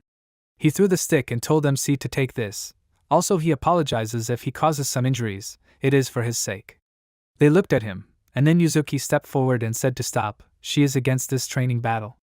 He said with disgust and arrogance that he was doing this as the president of the Public Moral Committee, who was supposed to be in charge of maintaining discipline among the students.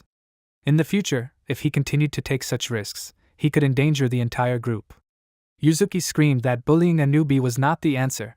He would not be able to stand up to an experienced hunter, there had to be another way. Such measures used by the military had not been used for a long time. Kazuya said that they did not use military methods, this was what hunters did. She angrily said that as the chairman, he was responsible for raising newbies. The girl remained silent and frowned, she was a second-year graduate of the Hunter Academy. And besides, she was the vice president of the student council, and a member of the Public Moral Committee, so she could decide. She said that she forbade this fight and would not allow anyone to dare bully the weak. The hall was very quiet, everyone was silent. Kazuya pursed his lips and threw away the stick, he began to leave, and the healer followed him. Yuzuki and Hiroto were left alone. She apologized and said that in this academy, a person's abilities decide everything. She also turned away and began to leave, saying that he had a lot to go through, the weak have their own way of fighting, he did not need to overexert himself. The protagonist was left alone. He looked around and frowned, thinking that he should clean up there. He walked along the dark corridor and asked where the dorm was. Behind him, Kazuya told him to wait, although Yuzuki said her opinion, but he thought he needed to be taught a lesson. Hiroto turned around and asked, so he should fight him? Kazuya said no, he would just teach him a lesson in discipline. Hiroto frowned and asked, then can they begin? Yes. He wanted to say that he did not mind, but the protagonist quickly appeared behind him and hit him in the neck, then he fell unconscious. The protagonist looked at this indifferently, and then grabbed him and lifted him up again. He continued walking, leaving him lying in the hallway. His name is Oamichi Kazuya, although he was born into a special family, his name is completely ordinary. He has many servants and a large mansion, he was born into a family of hereditary elite hunters and always received the best. He knew from childhood that he was special. Even when a huge man pestered him, he was scared and did not react right away, but he could always defend himself with one blow. His enemies were always much weaker, he also received wounds. But he realized with surprise that he was incredibly strong when he threw the man into the next building and smashed several cars. He was pleased to know this and he smirked. From that moment everything began. Rank A is undoubtedly a sign that he is an elite hunter. It was inevitable that he entered the prestigious academy for hunters without problems. But even in such a place, during classes, he could defeat several students with his strength and skills and throw them up. He always remained special and strong, it seems that he was chosen by the gods themselves. Then he walked down the hallway, and for the first time in his life he could see someone who was more talented than him, and she was beautiful. She was S rank, in other words, she was superior to him in everything. He turned around and looked at her. Then he realized that she was the perfect comrade that should be by his side. He smiled like a man and wanted to get her. She was just like him, special. She was the perfect comrade that the gods sent him. In the morning, he was still lying in the hallway and woke up. He asked what happened. There was an official meeting in the Great Hall. All the students were gathered there. The teacher said that he apologized for gathering without warning, but it seemed that signs of a crowd of demons were found in the academy's dungeon. The students began to discuss it anxiously, and the hall was filled with a buzz. The man continued, as they already know, they still have a lot to learn about the dungeons, but he can say one thing for sure. Right now, the mana concentration level in the dungeon has reached a dangerous level. Thanks to the special artifacts, they were able to find out that there was a huge army of monsters in the dungeon now. If they did nothing, all those demons would break out, and who knows what kind of disaster they would bring with them. Now he saw only one way to prevent this. He clenched his fist and said that they had to destroy the demons in the dungeon, reduce the mana concentration. Time was short, so they couldn't wait for help from other associations. All the students began to discuss this. They were mobilizing the students. Seriously? Of course, this was discussed during the admissions, but isn't this too much? Are they crazy? Are they saying that there is an emergency now? The teacher said that he understood their concerns, but asked them to have courage. The teachers came forward. He said that all the instructors were elite hunters. They and a squad of students would be in charge of certain areas of the dungeon. Kanzuya and Yuzuki listened to him with doubt. After that, the teacher said that was all. They should now return to their classrooms and prepare for battle, awaiting further instructions from their instructors. The instructors and students were discussing this. Hiroto thought that this happened on his first day at the academy. He was already in trouble. The instructor apologized and said that he chose a bad time to come. Well, if his abilities were really that good, he could quickly become an elite hunter. Well, she would introduce him to Class A. Everyone turned around and asked, "Is he in Class A? Isn't he an F rank rookie?" They heard that he had pretty good stats, but he was still only an F rank. Why would they put a guy like that in Class A? If he was an F rank, he wouldn't be able to go higher than level 25. Hiroto remembered that Yuzuki had warned him about the effects of abilities, but he simply calmed down. Yuzuki called him, and the instructor said that it was interesting. The girls said that they needed to talk. He should make time for her. They started to leave together, and Kanzuya looked at it with jealousy and hostility. They went outside, and she said that a catastrophe would most likely happen in that dungeon. He asked what? The girl wasn't sure, but she felt it. Probably her ability was influencing it. The protagonist asked then, what did she suggest doing? The girl answered that her group would deal with the monsters in the depths of the dungeon, and he would destroy them with the group closer to the surface. He said maybe it would be better to tell the instructors about this and coordinate it with their plan. But Yuzuki didn't think they would take one of the students' premonitions seriously. She said it worriedly, but he might not believe her. If there really was a god in the world, then she felt like he had specially chosen her. She turned to him and grabbed his hands, asking him to tell her if there was a problem. When a disaster happens, everyone panics. She squeezed his hands. Hell begins in the dungeon, and death falls on everyone. Many corpses and the dead will inevitably appear. But he shouldn't worry, but remember that she will always protect him. They stood in silence while the leaves rustled in the wind. At this time, the other students were sitting on the grass. One of them asked, they decided to mobilize the students. What nonsense, right, Urabe?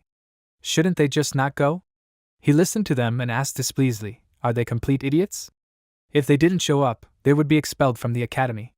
They said it was true, the job of a hunter was dangerous, but the pay was good. It seemed like there wouldn't even be a reward this time. They asked, is he lying? Kanzuya said they lacked manners, and Urabe asked what? He looked down on them and said they were capable guys. Urabe said mockingly, wow, it's Oamichi, does he have something for them? He said he had a proposal for them. He wanted them. No, he wanted them to help him get rid of a certain guy. In front of him, there was only Hiroto, so he interfered with the lives of 3 people at once, each with their own plans. All the students would have to face danger, but each had their own opinion on the events that would take place in the most dangerous dungeon filled with demons. At that moment, the events that would cause a huge number of deaths of the students and instructors of the Hunter Academy would begin.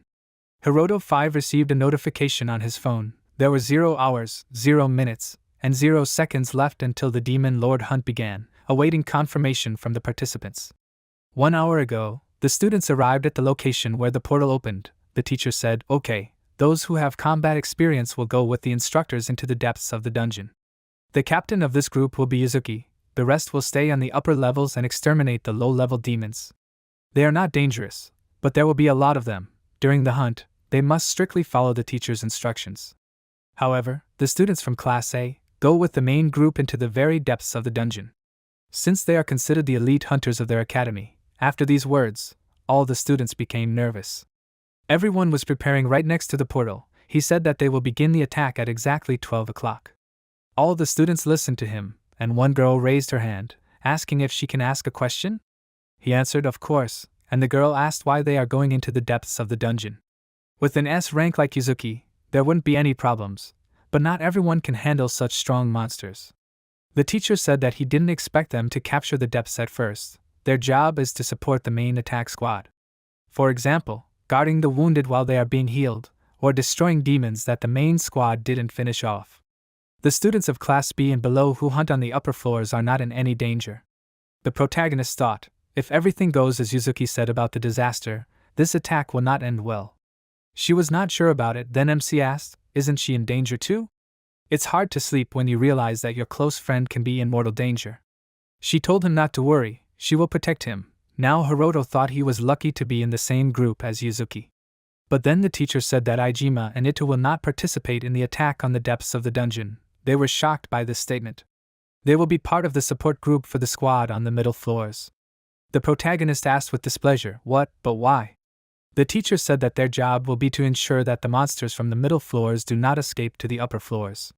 Ito asked indignantly and displeasedly, "What does this mean? They are also A-class students, then why can't they go with everyone?" He said that even if this is an emergency, the current strength should be enough to clear the depths. He frowned and said that the members of the attack party on the lower floors should have a lot of experience in real battles.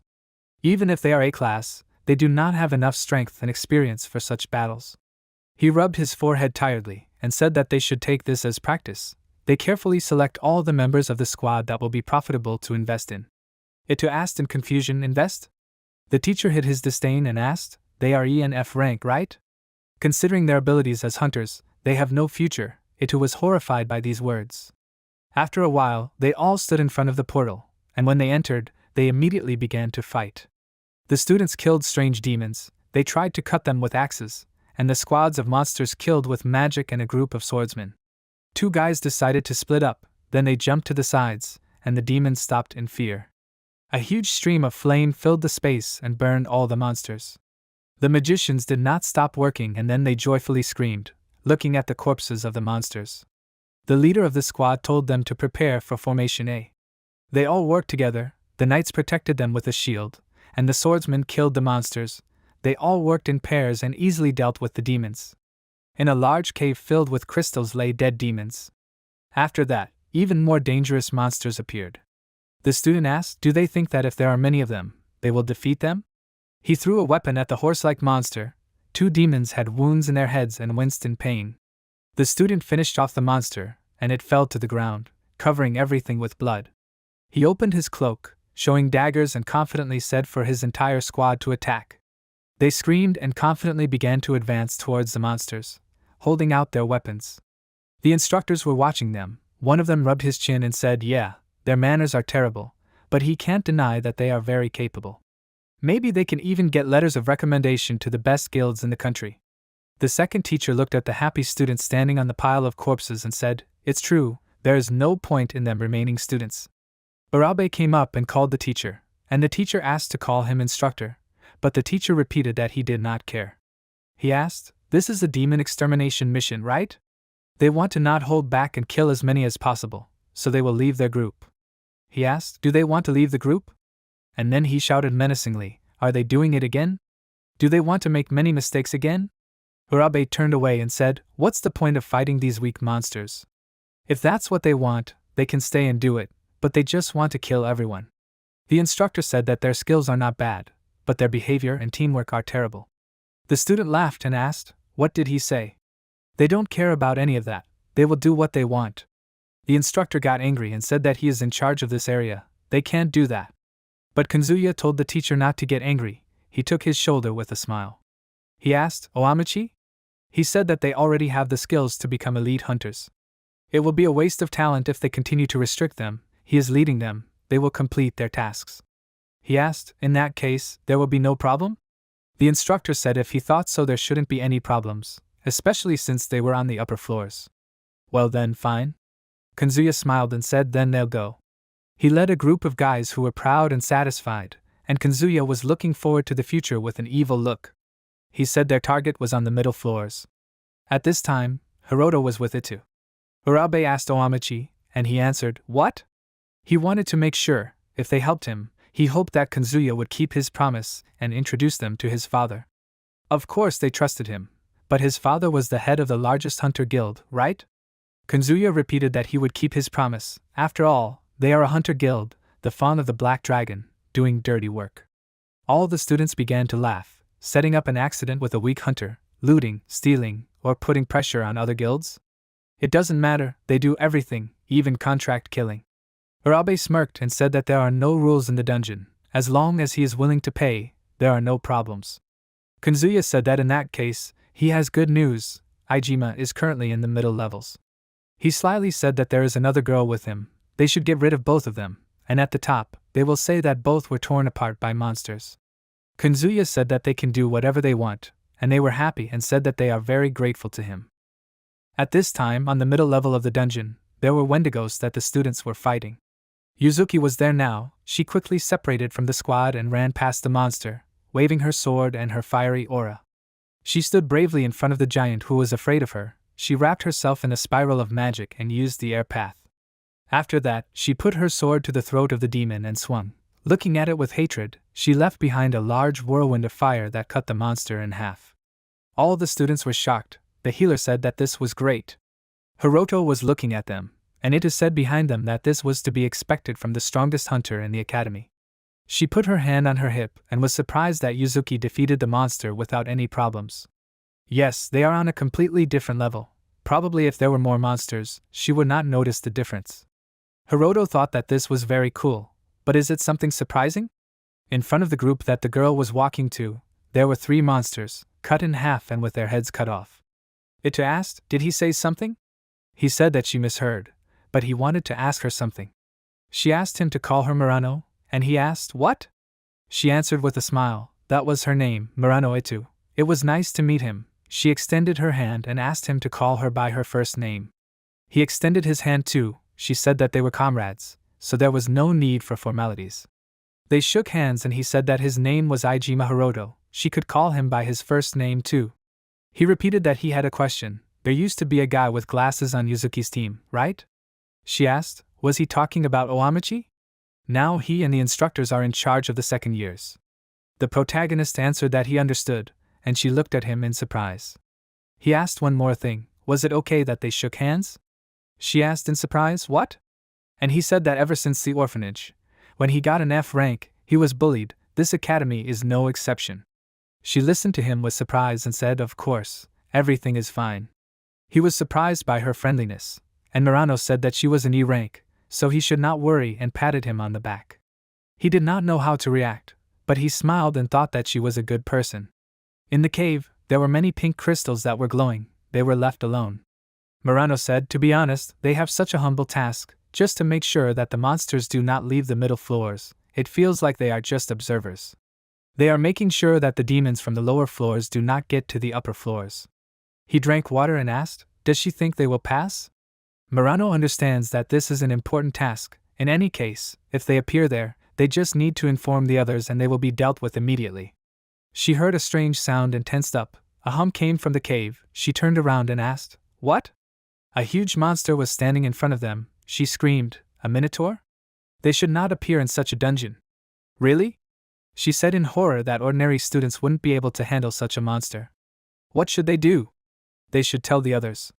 But then she turned around in fear and saw the second monster. The minotaurs came out and surrounded them.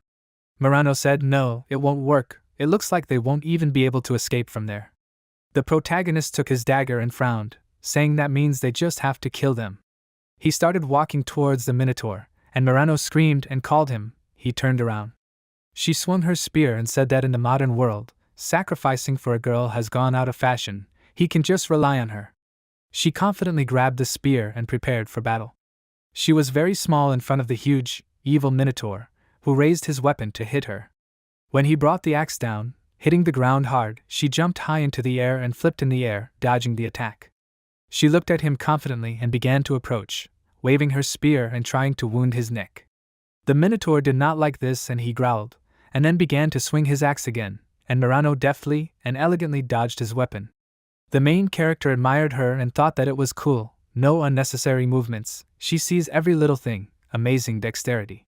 Murano sank to the ground, her abilities are simply incredible, she prepared for a new attack and put her spear forward. She began to run screaming towards the Minotaur, and he just grinned. Her spear did not wound him, she was too weak. He swung his axe while she was dodging. The monster's axe was already close to her, when Murano put her spear forward and the monster himself ran into her weapon. Blood gushed out. He growled loudly in pain as she continued to press, then she jumped back and the Minotaur began to fall and blood poured out of it. She looked menacingly at the second monster, and it even got scared of her, and then began to run away. She swung her spear and said that everything is fine now. Hiroto thought, she is an E rank, he did not think she could pierce the Minotaur's skin. He asked, her last strike, how did she manage to pierce the Minotaur? Murano answered that the hybrid's weak point is the throat. She used the opponent's strength against him to strike the throat. He looked at the dead and bleeding monster, saying that this is not bad, this is completely different from what they learned in training. Murano answered. Exactly. That's why she is in a class. She asked, does he know the swordsman Ituitusai? MC asked, is she talking about the great swordsman of the Musashi Miyamoto period? Murano said there is a theory that during this period, not only swordsmanship was widespread, but also spear mastery. She can't say for sure what her ancestors possessed. In any case, she is the daughter of a noble samurai family. Murano was very proud when she told, but despite this, she is still an ordinary E-rank hunter. She has studied the weak points of many types of monsters and uses unusual techniques. She was somehow able to defeat a monster. The protagonist said that that instructor should reconsider his attitude towards her. She has good knowledge and skills, he clearly underestimates her. Murano took a deep breath, and then shouted loudly that he was a fool. He is a real fool, a fool with innate talent. She demands equality, equal human rights, equal opportunities. She shouted desperately and loudly, why in their time, the presence of talent decides everything. Hiroto looked at her in surprise, and Murano exhaled and said that she felt better. Does he want to try? But he looked at her doubtfully, and said that he refused. But he smiled, he did not think of her as a bad person, she was very interesting. Murano said sadly that she had undergone grueling training since childhood. It was very offensive to her when her family's skills were mocked. He looked at her understandingly, and she said that with her he was definitely safe. Murano clenched her fist and said decisively that at least she could guarantee him this, she was the strongest among the first years. Urabe said, so that's it. She turned and asked, what? And why were they there? Urabe and his team laughed maliciously, looking at her. He greeted her casually and arrogantly. She said with horror, Urabe? He said she was a young star who won all the training battles. Although she has an E rank, she is developing quickly, but does he think she already understood? This is her limit, with the right training, anyone can defeat her in just a year. She became angry with resentment and asked why they came? He said in a drawn-out voice, how to explain it, their boss has business with Iijima. Kanzuya said, do they know that accidents in dungeons are not uncommon?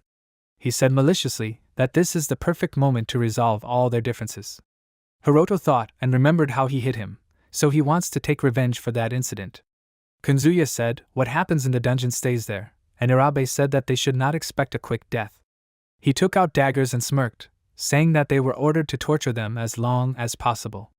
Murano thought. That's bad, she heard a lot of bad things about them. She can't believe that they are so crazy, and she became very angry. The protagonist stepped forward and said before they start, what will happen to the girl? She asked Hiroto? Kanzuya said that's what it is, it seems. They became friends while they were in the team. In that case, he wouldn't mind if they had fun with her? The protagonist saw many nasty looks and became angry. A bright aura appeared around him. He loudly pushed off the ground and instantly approached them. With a fierce look, he was in front of Kanzuya, who did not notice him. At the same second, he powerfully hit him in the jaw, Kanzuya's face was greatly deformed, and his glasses were broken. Murano thought, this is bad. She heard a lot of bad rumors about these guys. She can't believe that they are so crazy. Murano frowned and thought, what should she do? She has to protect Hiroto before he escapes. Suddenly, a stream of energy passed by her, and she stumbled. The bright energy moved forward with purpose and struck Omichi's head. Less than a second passed and the protagonist struck Urabe. Again, less than a second passed and Hiroto moved forward. The guys looked around and asked in confusion, what disappeared? At that moment, the protagonist continued moving, pushing from one side to the other and striking the belligerent guys. 2.5 seconds passed and Murano asked in surprise, what? In front of her were the beaten guys and Hiroto was walking forward. Murano looked at him and fell to the floor. The protagonist turned around and asked, is she okay, Murano? She did not answer, only opened her mouth in surprise. At this time, monsters were gathering on the lower levels of the dungeon. At the head, a man stood on a large stone with his hands raised up. Green energy was spreading in different directions and spells were heard. A funnel appeared above the man's head, and the monsters looked at it carefully. Suddenly, it changed its color and the monster's body exploded, leaving a bloody explosion. The monsters began to explode, splashing everything with their blood. Suddenly, the man who was reading the spell raised his head up and repeated the fate of the monsters, exploded. A large pool of blood began to soak into the mantle lying on the ground. Energy began to emanate from this and rise upward. Suddenly, it illuminated everything around and moved on. After a while, energy flows leaked out into human buildings. Behind a large metal door, the bodies of creatures were stored in large flasks. One of the vessels contained a body bound with strong chains, and the others contained huge monsters. The body of one creature without arms and legs and a large hole in the stomach was further away. This was the body of the sixth demon lord, Vaz Baltan. An energy flow made its way through the half-open doors and entered the flask with the lord. The flask broke and Vaz Baltan came to life, tearing off his eyes. At that moment, on the upper floors of the dungeon, an energy flow carried a demon underwater. The creature in large metal armor turned out to be a follower of the sixth demon lord, the Black Demon. It walked forward, smashing stones with its heavy boots. Rank A+, meaning that many guilds refuse to raid this monster. The power of the Black Demon strikes fear into even experienced hunters. A group of students cannot defeat it. Its appearance marked the beginning of a catastrophe. It looked forward and flashed its fiery eyes. After a while, there was a mountain of monster corpses in the dungeon. The guy stretched and exhaled. The man smiled and said, and he is not nervous at all. The guy smiled and replied that at first he was very worried, because it was called an emergency meeting, but surprisingly it was quite calm there. He put his hands on his waist and replied, well, this kind of work suits them more than dangerous battles. Suddenly, he thoughtfully looked up, from where rays of light appeared. A black demon was heading towards them. The guy asked, who is it? At that moment, the main character undressed the guys who attacked him and tied them with a strong rope. Murano looked at them and scratched her head. She smiled and said, great, everyone is tied up. Hiroto answered, yeah. Murano looked at him and said that she heard rumors that his strength is on par with experienced hunters. Hiroto, but now she is sure that his abilities definitely surpass the level of students. Hiroto turned around and looked at her carefully. Murano waved her hand and asked, let him listen, and maybe he will share a secret. The protagonist turned away and asked what kind. Murano answered, his incredible strength. Hiroto answered, no, he cannot. Murano asked in surprise, why is that? If he wants, she will tell about the weak points of monsters? Is it really such a terrible secret? The protagonist answered dissatisfiedly, something like that. After a while, they saw the shadow of a black demon. Hiroto said, just when they dealt with one problem, a new one appeared. The black demon came closer to them and Murano asked, a rare monster? She had never seen such a monster before. Hiroto looked at him in fear and remembered Yuzuki's words that a catastrophe would most likely happen in this dungeon. At present, a system window with characteristics appeared in front of the protagonist. The higher the dexterity, the better his perception. Ijaim Hiroto is level 17. He is a great hunter with 28 points of strength, 24 points of dexterity, endurance and spirit, 27 points of magic power. The black demon grabbed the hilt of the sword with his hand and began to pull it out of the sheath. Hiroto and Murano looked at this in fear. The demon took out the sword and quickly rushed to run to the side. The protagonist pushed off the ground and moved behind the demon, who instantly turned around and evaporated back. It swung its sword, but Hiroto managed to jump back. Large stones flew in different directions. This wounded the protagonist. He stood up and pressed his palm to his shoulder. Hiroto looked at the demon and thought displeasedly, this one is stronger than him. He won't be able to deal with this so easily. Murano stood behind him and looked ahead questioningly. She shouted, Hiroto. But the chances of winning are very small.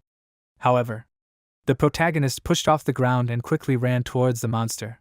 He took out a small bag from his inside pocket and threw it at the demon. The bag contains a special mixture of hot pepper and mandrake root. If you use fire magic on it.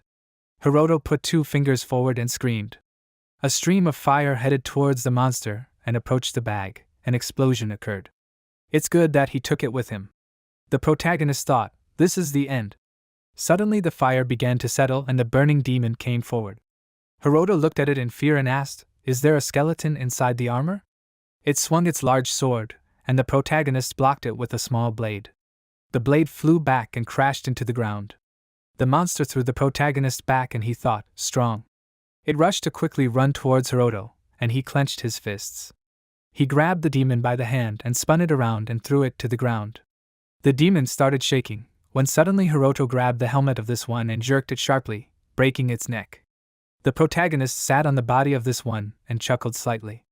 Murano stood behind and looked at it in confusion. She asked, did he break his neck? The protagonist stood up and said, his rank is F. Of course, he wanted to become stronger. He remembered how, as a little boy, he trained and read a lot of literature. And for this, he trained a lot. Hiroto frowned and looked ahead. Not long before, the black demon walked forward and killed everyone he met on the way.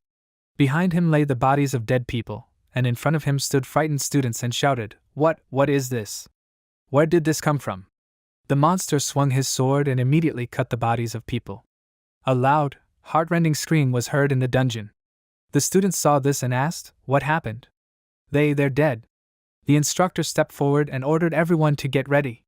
Isn't this what they became hunters for? The girl looked at her in fear and screamed, but they weren't hunters yet. She asked them to wait. Wasn't this the disaster they were talking about? The instructor answered, that's right. She screamed, this is a disaster. So let them come to their senses already. The instructor exhaled and waved her hand and said they asked for help from the Hunters Guild.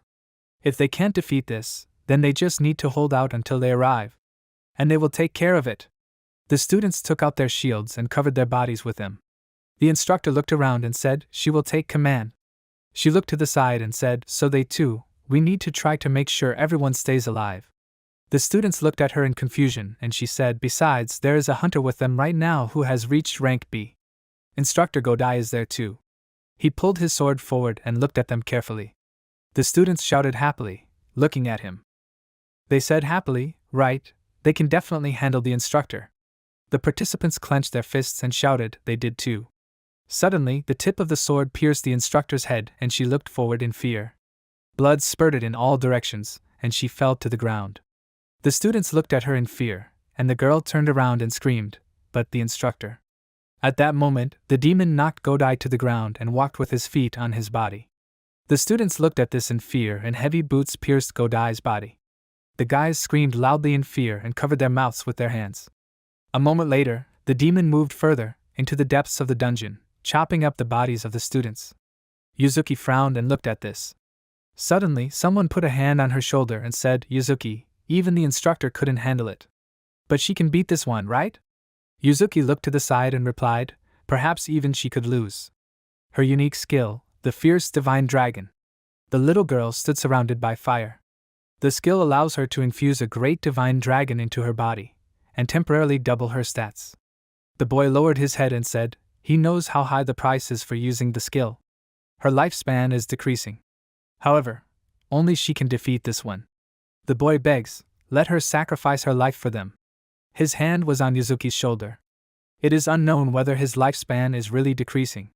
But according to scientists, there is every reason to believe that it is true. Yuzuki squeezed the handle of her weapon and heard, thank you, Yuzuki. She thought, terrible selfish people, they are simply disgusting. Yuzuki narrowed her eyes and said, activating the fierce divine dragon skill. Fire covered her body and she said she will take this one on herself. Regard, let them provide support. She must do this. Right now, she is like a hero from a fairy tale. Yuzuki took out her sword and thought, this role was destined for her. She looked ahead and thought about her destiny.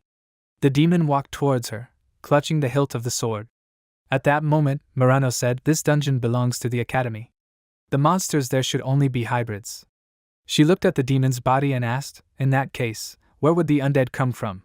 Moreover, such a strong one.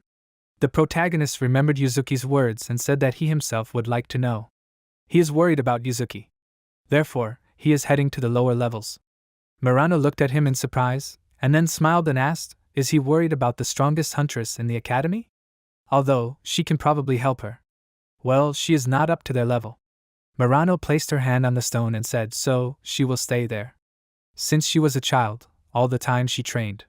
Murano recalled the moments of her life that were like broken glass in her memories. Tears appeared in her eyes and she said, it turned out to be useless. Suddenly, she took out her phone and looked at it questioningly. A window appeared on her phone with information that a strong thirst for power was detected. Access to the soul of Ito Mineo was obtained. She looked at it with fear and thought, thirst for power? Murano carefully looked at her screen, when suddenly Hiroto asked, did something happen? Murano showed him her screen and said, she does not know, it looks like some kind of virus. Suddenly she screamed and waved her hand said she meant. Well, let him not think that she does not visit any obscene sites. The protagonist thought that she was very interesting. He stood up and thought so. Murano asked before he left, can I promise him one thing? Hiroto asked in surprise, promise? Murano said, yeah, she hasn't had time to thank him for saving her yet, so he shouldn't die. She extended her hand forward and said she will repay him. So he should definitely come back. The protagonist asked, what? Murano said, well. She was embarrassed and said, when he comes back, she will treat him to coffee in their cafeteria. He might not know, but the coffee there is very tasty. For that taste, one can even die. The protagonist thought, she really is a very interesting person. He smiled and answered, okay. Hiroto imagined how near the academic building he stood next to Murano, and she suggested having fun. They shook hands and the system window showed his characteristics. The protagonist froze, holding Murano's hand. She asked, Hiroto? As he thought, agility affects perception. Things are bad.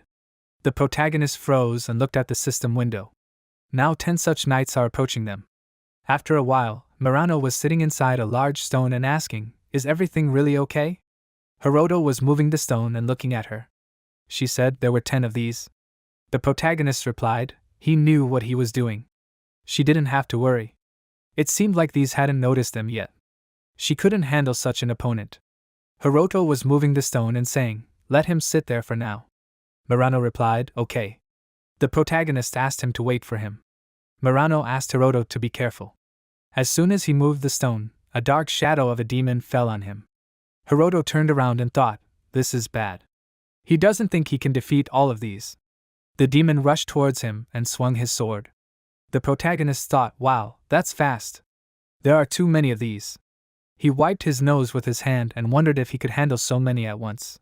The demons went towards him and swung their weapons again. Hiroto thought, it was simply impossible. He dodged the blow, and suddenly his body was pierced by a sword.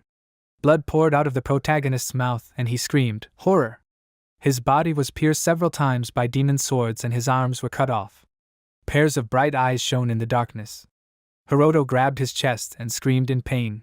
He screamed, horror, horror. He had been through so much, but to such a place. The protagonist's body continued to be tortured and he fell. Blood flowed from his body in a fast stream, and he spoke, he still did not. Images began to float in Hiroto's eyes. The demons looked at the protagonist's body and said, why, where did a human come from at their festival? Suddenly, the system window reported that the Demon Lord hunt will end in 0 hours, 0 minutes and 0 seconds. Waiting for confirmation from event participants. If the player dies outside the created room, the connection will be terminated according to the rules. This reported that a match was found. The sealed demon dragon, this is Vritra. Transferred to the realm of Vritra.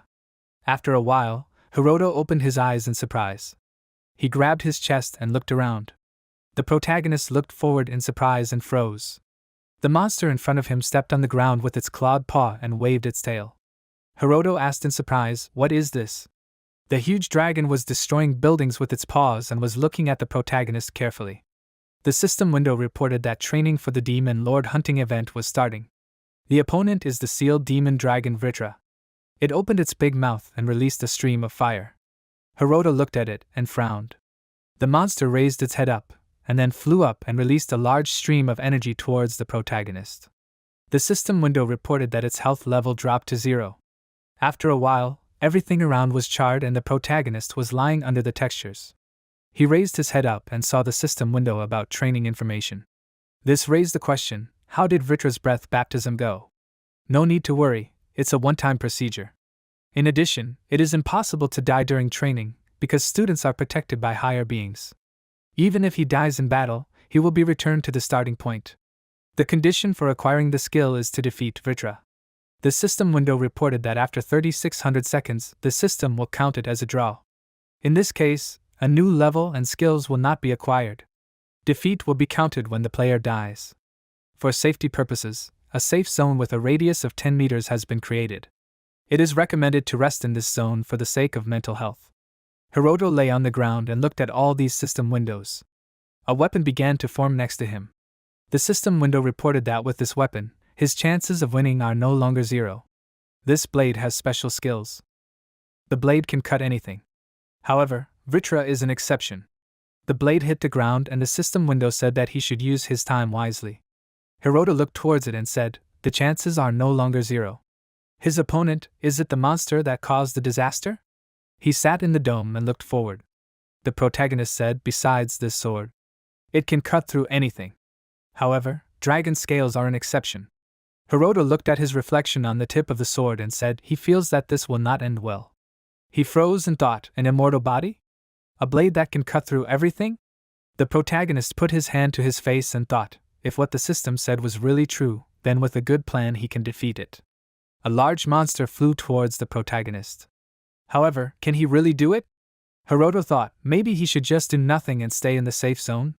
And then just go back. He remembered how many swords pierced his body and thought, to this hell?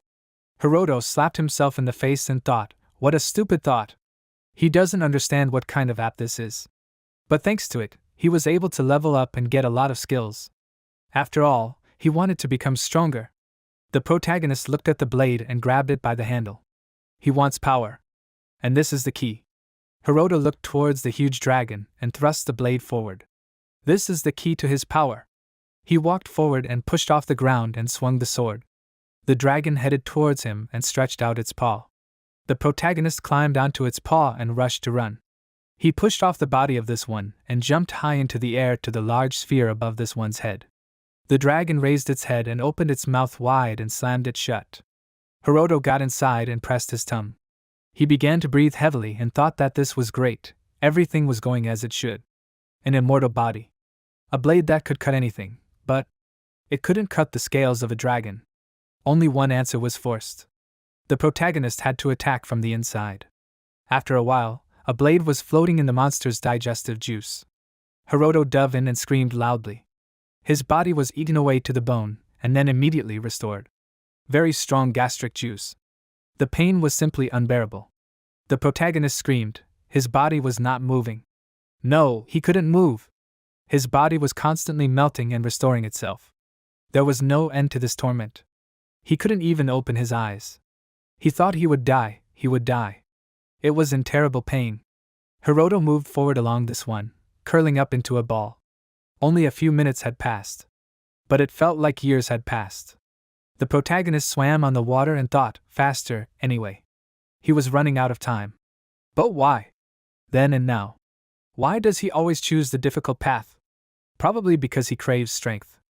Hiroto imagined himself and wondered what he wanted to say. He imagined Yuzuki turning around and thought, Yuzuki, did he just want to be on par with her? No. He wanted her not to think that he was weak. The protagonist imagined that he and Yuzuki were looking into each other's eyes and thought, that's why. He headed towards the blade and grabbed the hilt of this thought. That's why he can't stop halfway. Hiroto turned over and slashed the blade at the monster's stomach. He kept poking it at the stomach tissue, but he couldn't cut it. Suddenly, this one's belly was ripped open and a loud scream was heard. The monster's blood splashed in all directions. The protagonist looked out from there, and the dragon quickly fell to the ground. Hiroto got out and put the blade on the ground and coughed. His body began to heal, and the system window reported that the limit of hunter skill development was reached. Skill acquired, bonus for killing the divine dragon received. The system window reported, the demon lord of gluttony. The divine dragon was defeated. Vritra was absorbed using the demon lord application. Strength increased by 10. The protagonist's body was covered with an energy flow. The system window reported, moving, returning to the original place. Hiroto imagined an album in which there was a photo of little Yuzuki, and thought that heroes in games are always brave and strong. Below was his photo, and he thought that on the next mission he would also be a hero. And she, Yuzuki, a white mage. Yuzuki looked at him in surprise and asked, "Why does she always have to play as a healer?" Hiroto turned away and replied that fighting is a man's business. Besides, he doesn't want her to get hurt. Even in a game. Now that he thinks about it, Hiroto said something like this. Yuzuki was embarrassed and the protagonist responded, and he wasn't just talking about games. He turned around and said, if there was danger, he would protect her. When he said that, she was happy. Then time passed. Yuzuki was walking down the street and black shadows were reaching out to her. She remembered the cries, let him save them, protect them. She is the protector of humanity. The role that Yuzuki was given was just like the protagonist in the game. She lowered her head down and said, it would be better if she were a white mage. Dark shadows appeared on her legs again and she heard, Protagonist, they are safe with her, let him not leave. She must protect them. Yuzuki said sadly, the lives of so many people depend on her. At that moment, the bodies of the students were scattered in the dungeon.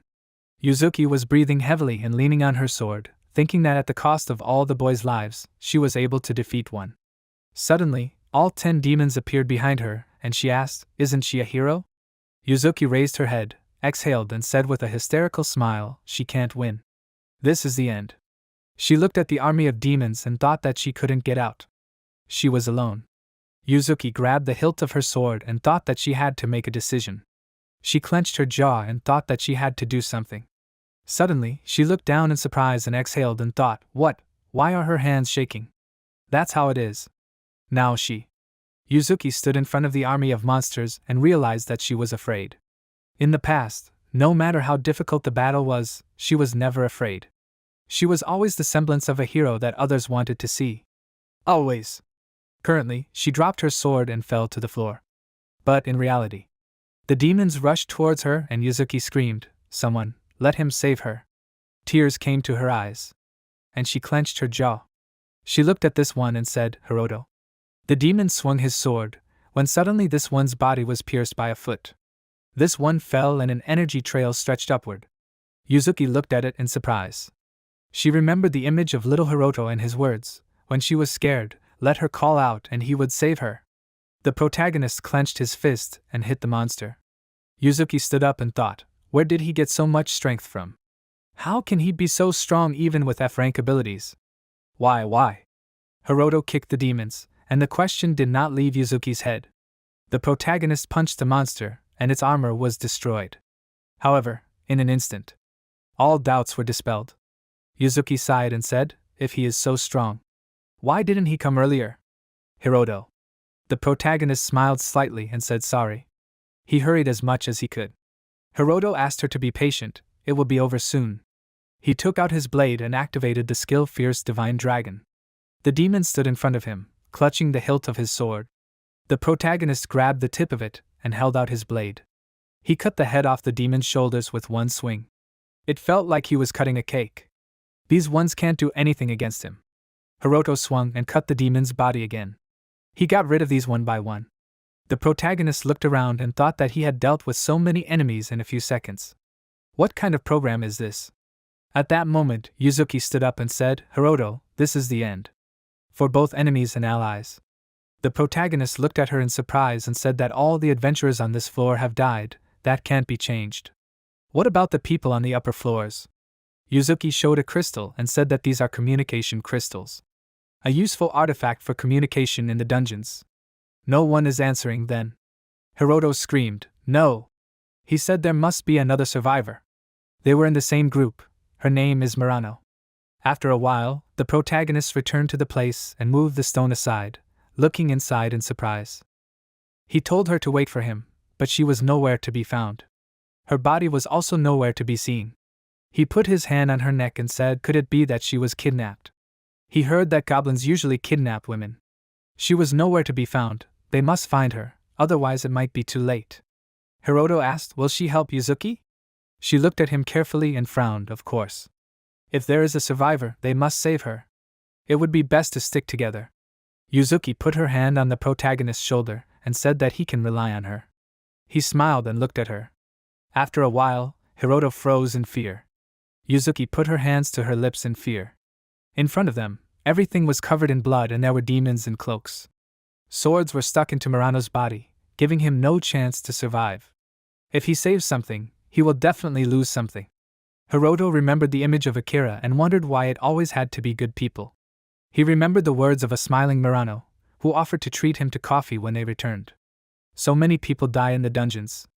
Yuzuki looked at Murano's body in fear. The protagonist squeezed the handle of the blade in his jaws. He remembered Murano's smiling face and screamed loudly. Yuzuki stretched her hand forward and screamed, Hiroto! But there was no stopping him. He rushed forward and began to cut the bodies of the demons. One by one, their body parts were torn off. The loud scream of the protagonist echoed in the dungeon. He squeezed the handle of the blade and stabbed it into the monster's head, splitting the helmet. The same thing happened when he first went into the dungeon. In the end, 271 people died in the monster attack, and 2 survived. He would definitely remember them all. Yuzuki stretched out her hand and cried. That's right, they were the only ones who survived. The protagonist cried and swung his weapon. They would definitely return home. Then the academy was closed. After a while, Hiroto and Yuzuki were sitting in chairs in front of a man. If they wished, they could transfer to any other school and continue their education. Or they could officially start working as hunters. In other words, what would happen next was entirely up to them.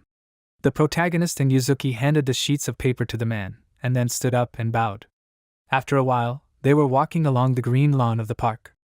Yuzuki turned around and asked, well, what will Hiroto do? He put his hands in his pockets and walked forward and answered, I have no idea.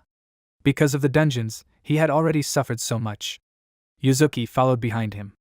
Hiroto imagined images of monsters and mocking students. He thought, and not only for monsters, there were also people whose hearts were filled with evil. It was truly terrible. But he did not want to give up everything. The protagonist remembered the images of Murano and Akira and said because there were people who cannot be forgotten. As long as he lives, he will never forget about them and how they lived. Yuzuki said sadly, that's how. She stopped and said, let him listen, Hiroto. He turned around and Yuzuki asked him to tell her how he became so strong. She wants to become as strong as he is. She does not want to be afraid anymore. Yuzuki remembered how he grabbed her in the dungeon and asked, or maybe it was something that he cannot trust even her? It is not that Hiroto does not trust Yuzuki. This mysterious power, what should he say? Until he finds out everything about this app, it's best to keep it a secret for now. If the Hunters Guild finds out about it, who knows what they'll do to him? Even if he's become stronger, there are people in the world who are much stronger. The guild leaders, the world-class hunters. Hiroto raised his eyebrows and said, Yuzuki, he can't say yet. Until he can protect the people close to him. Yuzuki looked at him and replied, she had already told him. No matter what happens, he can rely on her. Hiroto asked for forgiveness, but for now he doesn't want to team up with anyone. Yuzuki lowered her head, and the protagonist narrowed his eyes and clenched his fists. He said that maybe he could explain everything to her later. For now, he shouldn't tell anyone about him. Let them forget about him. Yuzuki remained silent, and the wind slightly blew her hair. Her shoulder twitched and she replied, okay, she will forget everything related to him, Hiroto. Yuzuki smiled and said, however, this time, let him try to come back faster. Well, she said it again. The protagonist slightly tilted his head to the side and said, as he had already said, he would try to come back faster. Yuzuki smiled and put her hand to her chin. They walked along the path together. After a while, when the sunset was replaced by the night sky, Hiroto was sleeping in his room. The screen of his phone turned on and a message appeared that an unexpected task had appeared. Mission: 0 hours, 0 minutes and 0 seconds left until the start of the Demon Lord's trial. Match found, trial is starting. At this moment, the protagonist was teleported to some ancient ruins. He looked at the system windows, where it was written that his opponent was the Emperor of Purgatory. The compatibility of the user and Lucifer is being checked. The victory conditions are the death of one of the opponents. Hiroto read it and said the victory conditions are the death of one of the opponents. Murano stood in front of him and held a spear in her hands. The system window said that the test will begin when both sides agree to the test conditions. Hiroto asked, "What?" Murano looked at him and asked, "Hiroto?" The protagonist said, puzzled, "Murano?"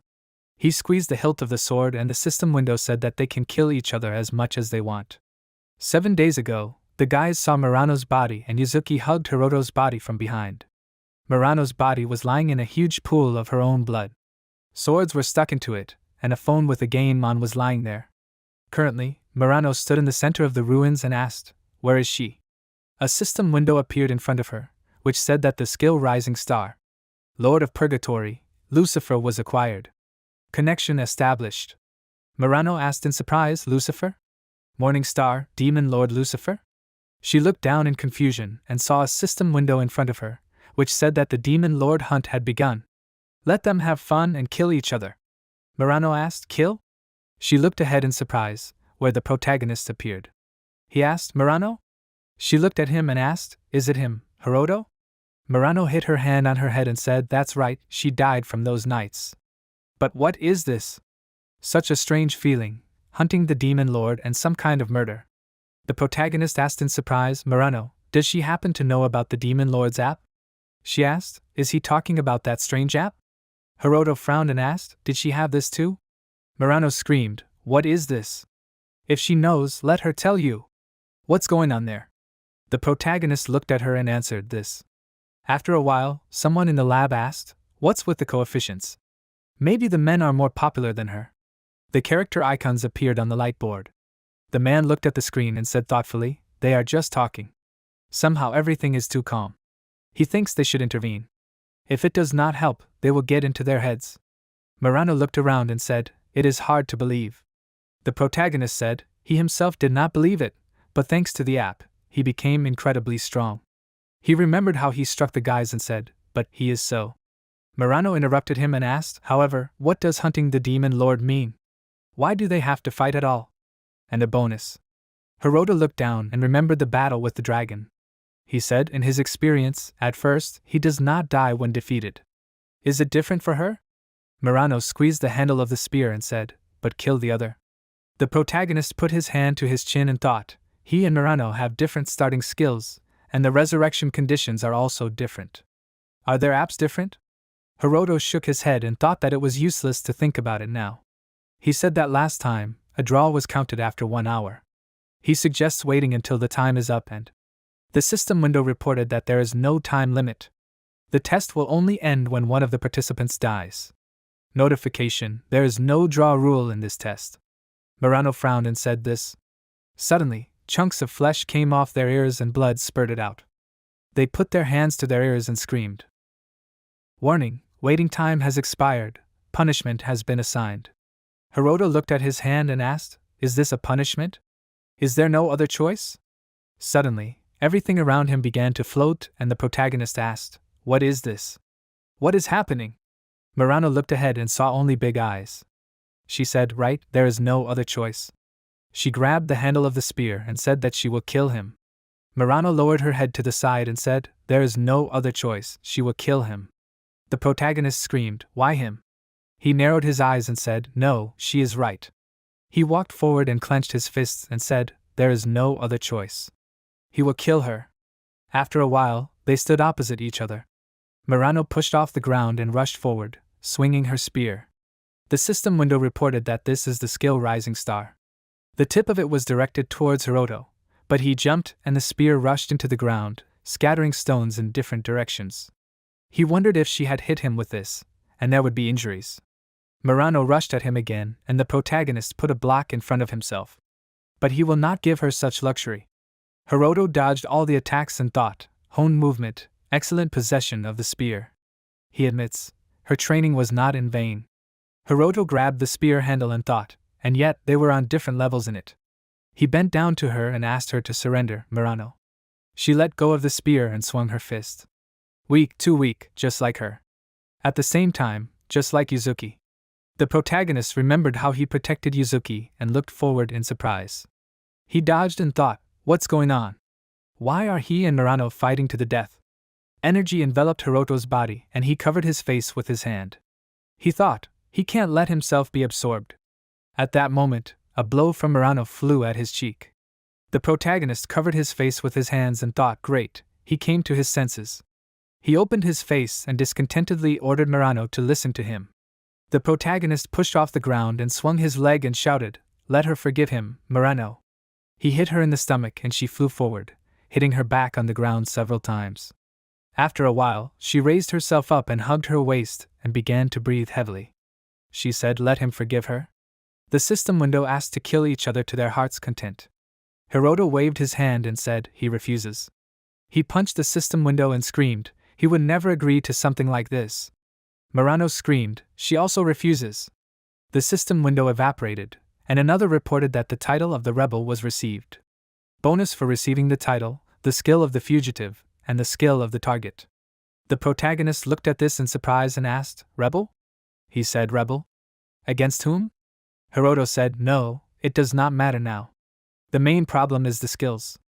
He looked ahead and asked, Murano, did they also give her the title and skills?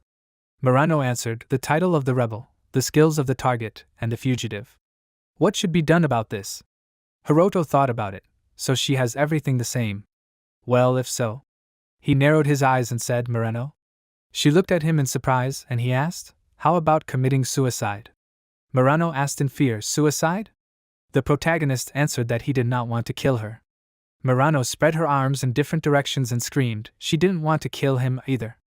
Hiroto replied they figured that out, but sitting quietly and waiting for his death was also not an option. This was just his guess, perhaps it didn't make sense at all. That's why it was very much like suicide. Murano replied, okay, she didn't fully understand the meaning of this title, but she was a target and a fugitive. Hiroto reached for her spear and she said, these skills are given to those who refuse to die in a duel. So, most likely, this is needed in order to die in a different way, right? Hiroto replied, from the very beginning, this whole app worked like some kind of game. Previously, when he participated in the hunt for the Demon Lord, he was given a hint to a solution that a normal person would never have thought of. This duel is also part of the game. As they talked, more and more windows with notifications popped up, someone was imposing his will on them, and put it all together. Hiroto raised the spears and looked away. He said that there was someone behind this app and they were betting on them. But he wasn't afraid of them. Murano asked, so? This title and skills were given to them for a reason. Perhaps there was some kind of hint hidden in the name. The protagonist answered, in other words, it was a message. He handed the spear to Murano and said that they could escape. Murano asked again, could they escape? Hiroto answered, he had no evidence, and frankly, he wasn't sure himself. He turned around and looked at the door and said, but as a rule. The doors began to open and the protagonist grinned and said, his assumptions were correct. The doors opened slightly and sunlight entered. The guys went inside and Hiroto said, who knows what awaits them ahead. The system window reported, a countdown, 782 seconds. He said they don't have much time, they need to hurry. The boys rushed forward, when suddenly cuts appeared on their cheeks and blood spurted out. The system window reported that the punishment was activated. They asked them to be more careful in the future. After a while, the protagonist was breathing heavily. The scoreboard showed that there were 512 seconds left. There were traces of blood everywhere, and there were many lacerations on his body. Hiroto was moving forward and breathing heavily. This appeared right after he was given the title of the rebel. The inscription, interference, appeared on the system window. The level of interference in the world. Interesting, but now is not the time for this. Their health points are steadily falling. The system window reported that the punishment was activated. Large wounds appeared on the bodies of the protagonist and Murano. She spoke, her health status decreased by 10%. And how is he? Hiroto replied that he would definitely not call his condition good. The countdown indicated that there were 501 seconds left. He thought the wounds were deep, but he had already lost a lot of blood. Murano asked, let him listen, maybe they would turn back? According to these messages, they would not be punished if they turned back. Hiroto asked, well, they would turn back, but then what? They were expecting a massacre. Murano lowered her head and answered, he was right, but at this rate they both were. Suddenly the protagonist screamed, no, he saw the light. Murano said they could break through.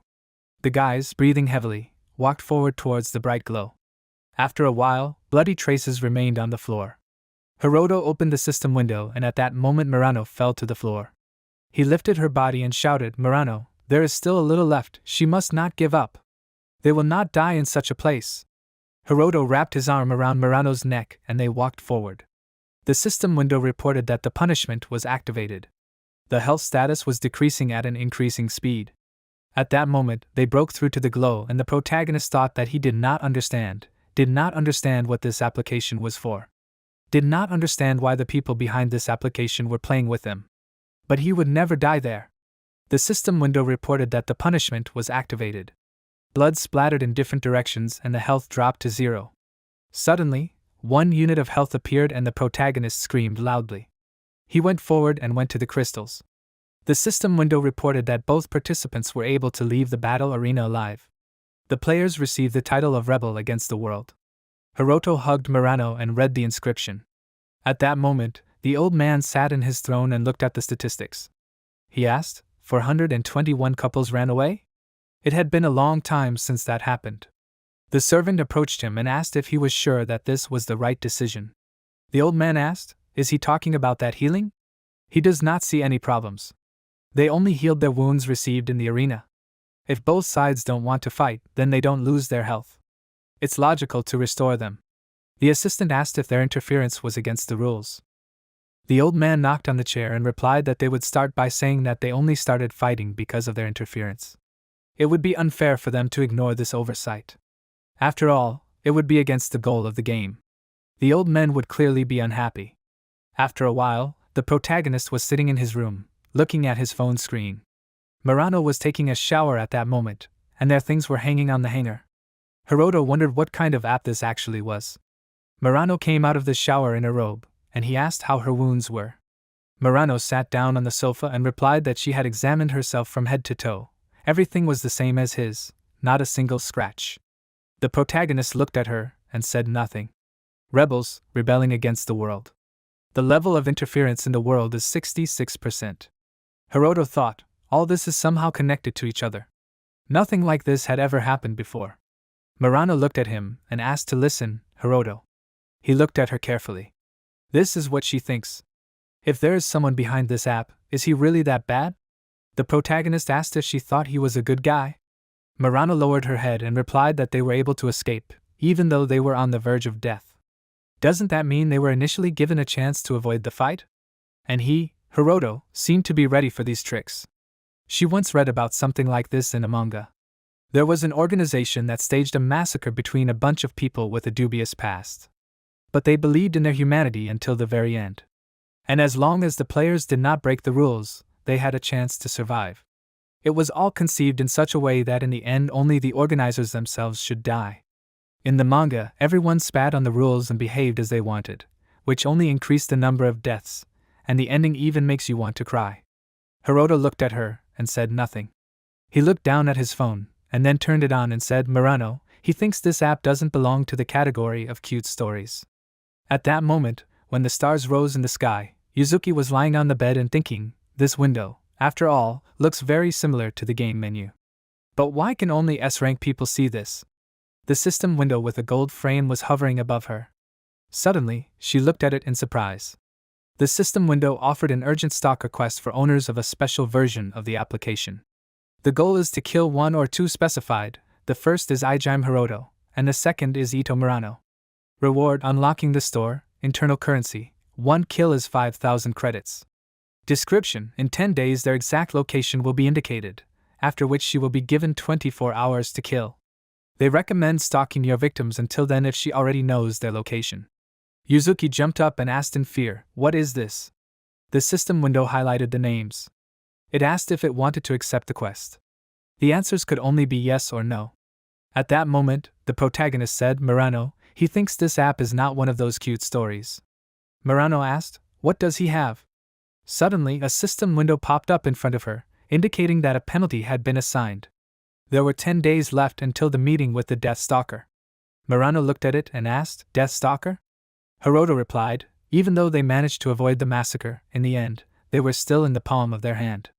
He imagined that they were sitting on a large palm. That's what he was trying to say. After a while, the protagonist was standing in the park talking on the phone. He asked, "What the hell is this urgent stalker quest anyway?" Yuzuki was standing near the window in the gym and answering, "Why him and Murano? Why would she kill them?" Hiroto replied, "He himself doesn't know." Yuzuki remained silent in response. She said, "That's how?" The protagonist suggested repeating what they knew. The quest would start in 10 days, their location would be revealed at that time, and they would have to survive for 24 hours. And since she had abandoned the quest, it was transferred to another app user, right? Yuzuki replied yes, it was as he said. Hiroto wanted to clarify one more thing. He looked to the side, presented the system windows, and asked, "S-rank hunters can see the status window, and it was like the game's screen?" Yuzuki replied yes, she can see it, it was as written in the hunter book. The protagonist wondered if her status window and theirs with Murano were the Demon Lord app. So they're seeing a single app? He said that, talking about the quest being passed on to someone. Any idea who it could be? Yuzuki wiped her face with a towel and asked to listen, Hiroto. He's actually involved in all of this somehow, right? Hiroto exhaled and said that it was better for her not to know about it for now. Yuzuki replied, lately she was starting to understand less and less about what was going on around her. She exhaled and said, oh well? About the new owner of the quest, she assumed that it was an S rank like her. Not many people know about this, but there is a group of people consisting exclusively of S rank hunters. They call themselves Demon Lord Hunters. She is still a student, so she doesn't fit in with them. She once had a chance to talk to one of them. He said that they chose such a name because their abilities will be stronger than any Demon Lord in video games. The protagonist's eyes widened in surprise and he thought, Demon Lord Hunters? The Demon Lord app, and now Hunters. No matter how you look at it, it wasn't just a coincidence. Why was this world filled with monsters? Where did these game system windows come from? What was the Demon Lord app, and who were the hunters? And that was probably not all. Hiroto clenched his fist and thought that now he had no doubt, all of these things were interconnected. Yuzuki called out to him and asked why he had gone silent. The protagonist asked for forgiveness and thought, and finally the S ranks, who were somehow involved in this. Quests that were passed exclusively between them, killing other hunters, hunting them down. The quest taker was called a Death Stalker, so one thing was clear. Hiroto thought that now he couldn't reveal his identity or his abilities to anyone, especially if an S rank was hunting him. Yuzuki asked, and also, why did the dead Murano suddenly resurrect? She frowned and asked, he won't explain this to her either, right? The protagonist said to forgive. Yuzuki looked away and replied that she understood. Anyway, he wants to get the ID of the hunter who was missing in the dungeon, right? And they need to find someone similar in age and parameters to Murano. Hiroto asked if they have a chance. Yuzuki replied that she doesn't want to talk about it much, but in the dungeons, the rules and laws are up to the hunters themselves. In other words, there are practically no rules. The rulers will turn a blind eye to any dirt as long as it doesn't cause harm to the outside world. That's why usually in the dungeons, the ID of the hunters is found on their corpses. And it seems that secretly people exchange it for treasures from the dungeons. Yuzuki walked ahead in the gym and asked to listen. She asked, he is near Machita's station now, right?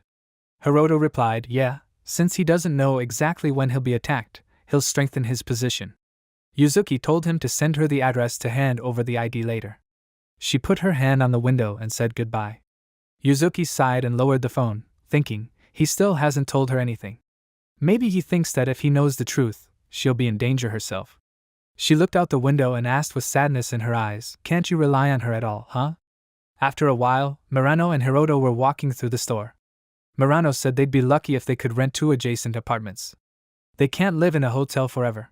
But is he sure everything's okay? He spent so much money. On the day they returned, he gave her his phone and told her to order whatever she needed. Murano adjusted her cap and thought sheepishly that she had to buy her underwear through his phone. She borrowed a shirt from Hiroto. The protagonist told her not to worry. For that incident in the dungeon, he was paid a considerable amount of compensation. Murano replied, that's how, but still.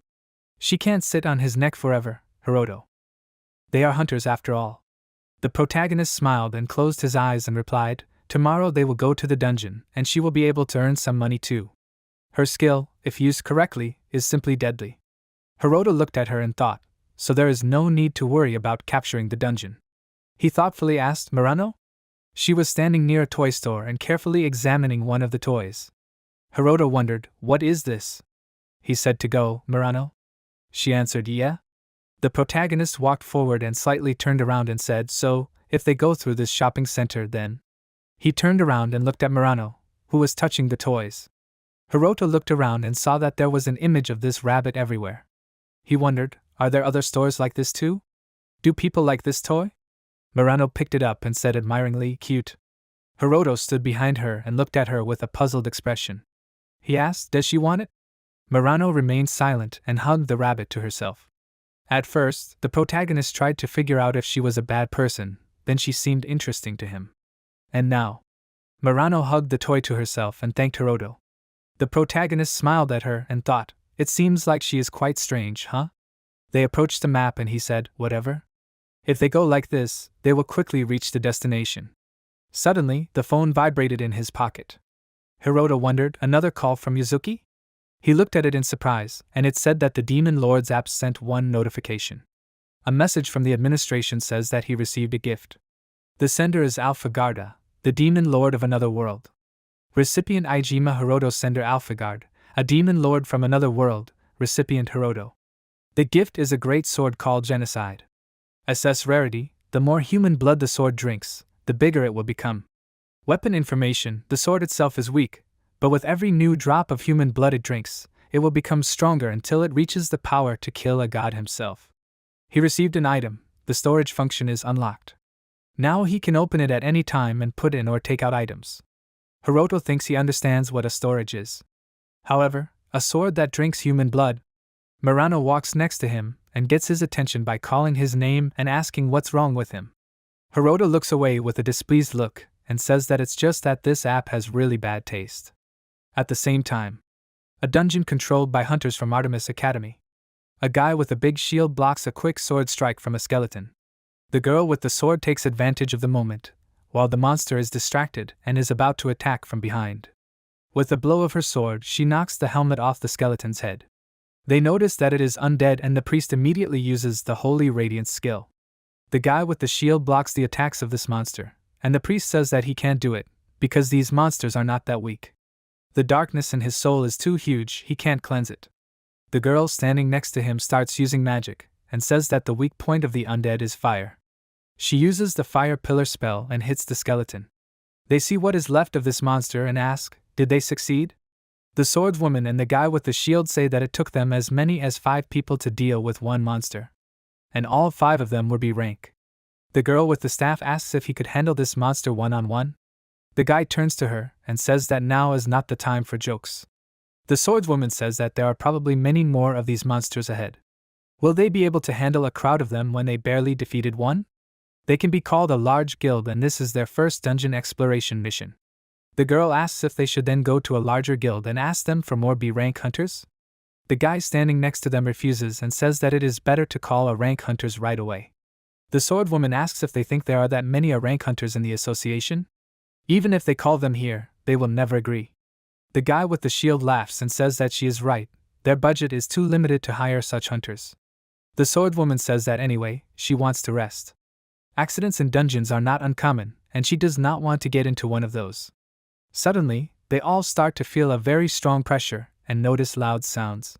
They notice a huge monster watching them and ask if its armor is white instead of black. This monster is descending towards them very quickly and the girl with the staff, worried about this, thinks that this monster is very fast. B-rank hunters are veterans of their craft, they are much stronger than C-rank. They are also called first class. But seeing this white armor, each of them wanted to escape from the dungeon. The guy with the axe loudly says that they must retreat, they need an A-rank hunter. Although for this you need an S-rank hunter. The giant does not give them time to escape and with one very strong blow of his weapon kills this guy, leaving the mage and the priest alone. A man comes towards them, attracting their attention by laughing loudly and asking, so this monster can only be defeated by an S rank? This man was very self-confident, he did not have a single piece of armor on, and did not even bring a weapon with him. The giant deals a very strong blow with a large axe. But the man stopped this attack with his hand. In other words, he lived by killing monsters with his bare hands. The man waved his hand and easily removed the monster's huge axe from himself. The priest and the mage look at this with admiration, and she says that he parried his blow with his hand. The man quickly ran to the monster, grabbed it with both hands, laughs loudly and says that he will now destroy this monster. With his very strong hands, he squeezes the armor and asks, "Is it really made of only bones?" He threw the body of the huge monster on the ground and calmly walked on. The mage looks at this and says that this monster killed 3 B-rank hunters with one blow. Maybe he did it by accident? The priest says that it is not so, it is just that this man is special. He may be B-rank, but his strength is already equal to S-rank. When he first started, his strength was at the peak of a rank. Perhaps one day he will become the greatest hunter. A hunter who became S-rank on his own, and not by the whim of nature. The man hears them and thinks that for the most part, what this guy says is true. But no matter how strong he is, even he couldn't defeat this monster in one blow. The store is a function that is only available to S-rank. He touches his necklace with a smile and thinks that this thing cost him 15,000 credits. The system window says that these are necklaces of an immortal hero. Rarity level A. Grants strength comparable to demonic as long as he does not have a weapon in his hands. Health points are increased by 10,000 points, strength by 25 points, defense by 100 points. Additional skill demonic melee art. A system window appears in front of him, saying that he has received an urgent quest for owners of the app version. The goal is to kill 1 or 2 specified users. The targets are Ijaime Hiroto and Ito Murano. The reward is to unlock the store, an internal currency of 5,000 credits per kill. The man looks at this and thinks, is the goal of this urgent quest to kill Hiroto? If he is not mistaken, then he is one of the survivors of the dungeon incident. A smile appears on his face and he thinks, 5,000 credits for killing a schoolboy? The reward is even too good, don't they think? Of course he accepts this quest. Right now, he has 20,000 credits, so he should see what he can buy. He is surprised when he notices something in the system window with the suggested items. The man looks at the weapons tab and wonders, someone bought a weapon with one of the best attributes, God Slayers? An S rank who earn enough credits to buy an item capable of killing gods, is that even possible? His attention is drawn to a priest who asks if something is wrong with him. The man says that everything is fine and that they can ignore him. By the way, that was an S-rank monster, right? The priest says that he thinks so. The man says with a smile that then his legend will sound quite plausible. The B-rank hunters came across an S-rank monster, fell in battle, and only he, as the owner of A-rank strength, was able to defeat the monster and survive, sacrificing 5 comrades. Because of what he says, 2 hunters become very tense and look at him with fear. The man raises his head, covers the upper part of his face with his hand and says with a smile that he will be able to sell all their equipment and clothes profitably. He looks at them through his fingers and says that after all, they are first-class B-rank hunters. The priest says that he asks him not to joke like that. Even if he does, he will be caught during the inspection at the entrance to the city, won't he? Because something like this has happened before the government. He doesn't have time to finish because the man grabs his head and says that he has a storage skill that allows him to store all of his items in a small subspace. Has he ever wondered why most of the current S-rank hunters tell stories about how they miraculously survived in a dungeon after losing all of their comrades? On the streets, these stories are called heroic legends. But in reality, this is not true at all. They just killed everyone and took everything they had. Now it's his turn. He tried so hard to collect all of this money and equipment for him. The mage looks at what is happening with a very frightened look and can do nothing while the priest is killed in front of her eyes. The man turns to her and says loudly with a frightening look that it's time for him to earn money. He walked up to her and knocked the staff out of her hands with a wave of his hand. She tries to resist and calls for help while he holds her by her clothes, swings his fist and says that he is the god and the judge here. And killing women is the most fun. He laughs loudly and kills the girl. He remembers the names of Hiroto and Murano and says with a joyful look that it's time for him to start his fun hunt. At the same time, Hiroto, along with Murano, along with an unknown girl, are looking at the building and say nothing. She adjusts her glasses and asks if she understands that they are looking for an apartment to live together, right? He agrees with a calm face and says that they need an apartment with 2 rooms. Murano leans towards him and with a slightly worried look asks if maybe he should explain to her that this is a misunderstanding. Hiroto says that he planned to do so. The girl says that they have 60,000 yen in total, which makes 30,000 per room. This is not even close to the current market prices. They are a couple, so maybe it would be better for them to find an apartment with one bedroom? What she said surprised them both greatly. Hiroto, confused, says that even if it would be cheaper, he doesn't think so. Murano, with a face red from embarrassment, asks if they have to share a room. Someone comes up to them, surprised by what they heard, and asks if they are going to share a room. Murano turns around abruptly, and is very surprised when she notices Yuzuki standing behind them. She apologizes to Hiroto and says that she overheard them. From a safety standpoint, she understands why they have to live together. But doesn't he think that sleeping in the same room is a bit much? She hands him a paper bag and Hiroto says that they didn't plan on sleeping in the same room. Yuzuki says that this is what he asked for. And she also took the liberty of buying necessities for her. Murano starts crying with joy and says that she is very grateful to her for that.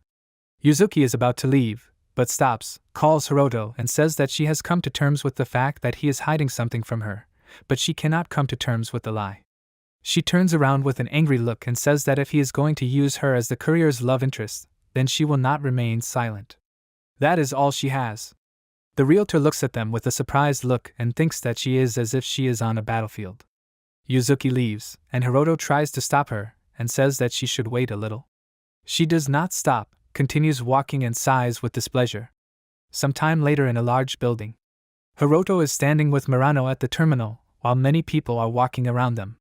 He looks at the screen and says that it seems like the misunderstanding was resolved. But still, why are you so angry?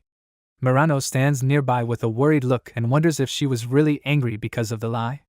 She looks down and thinks that maybe she and Yuzuki feel the same way. Hiroto looks at her and asks what's wrong with her. Murano blushes deeply in surprise and says that it's nothing, he can ignore it. She calms down and Hiroto thinks that their main priority now is to not be seen by the Death Stalker. In other words, they must avoid all S-rank users. No matter where they hide, their location will be revealed when the timer reaches 0.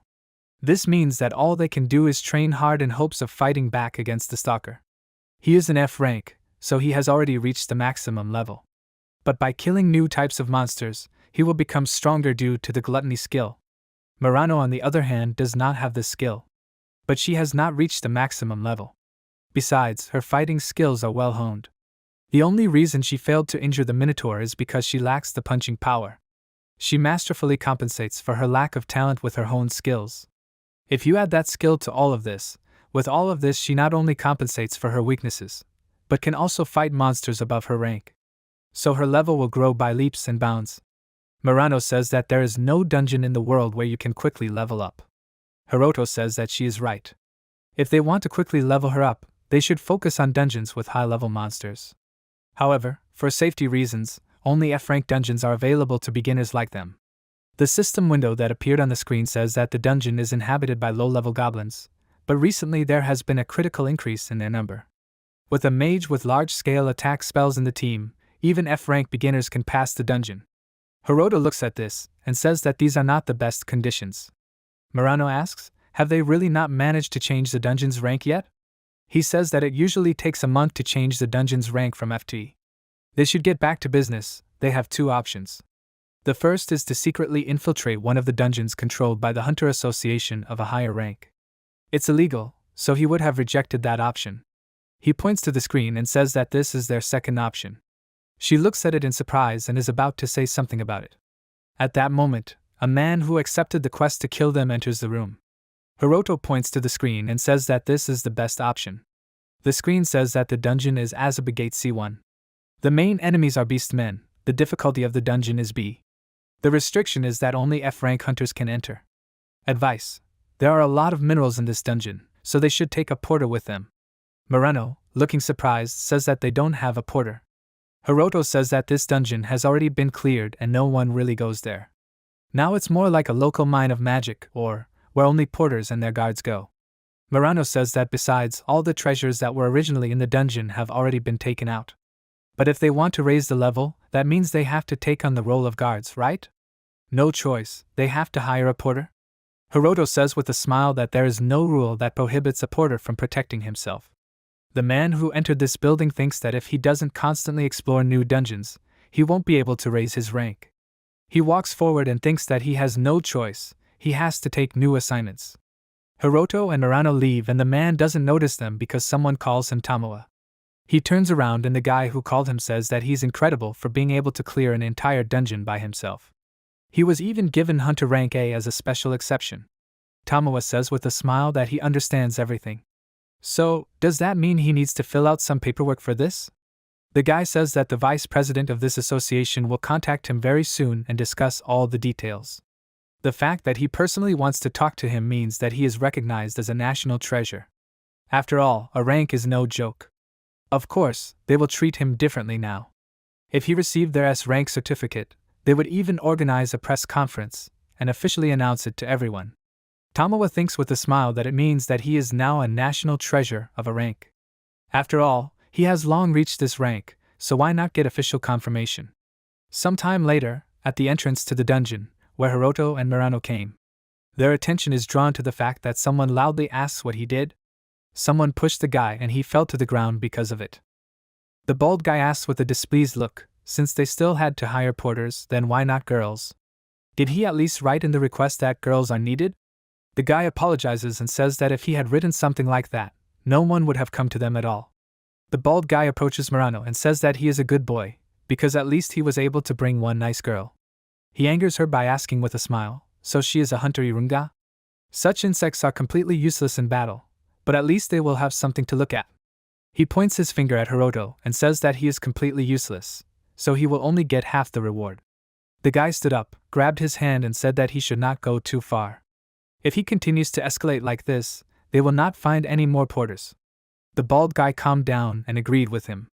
If this guy is completely useless, then a girl will do his work. He laughs and runs his hand down Murano's back. She gets really mad about this, and the bald guy says that if she doesn't want them to cut his partner's bounty, then she should be obedient and do what they say. Hiroto is about to do something, but she grabs his arm and says that he shouldn't get into an argument with them.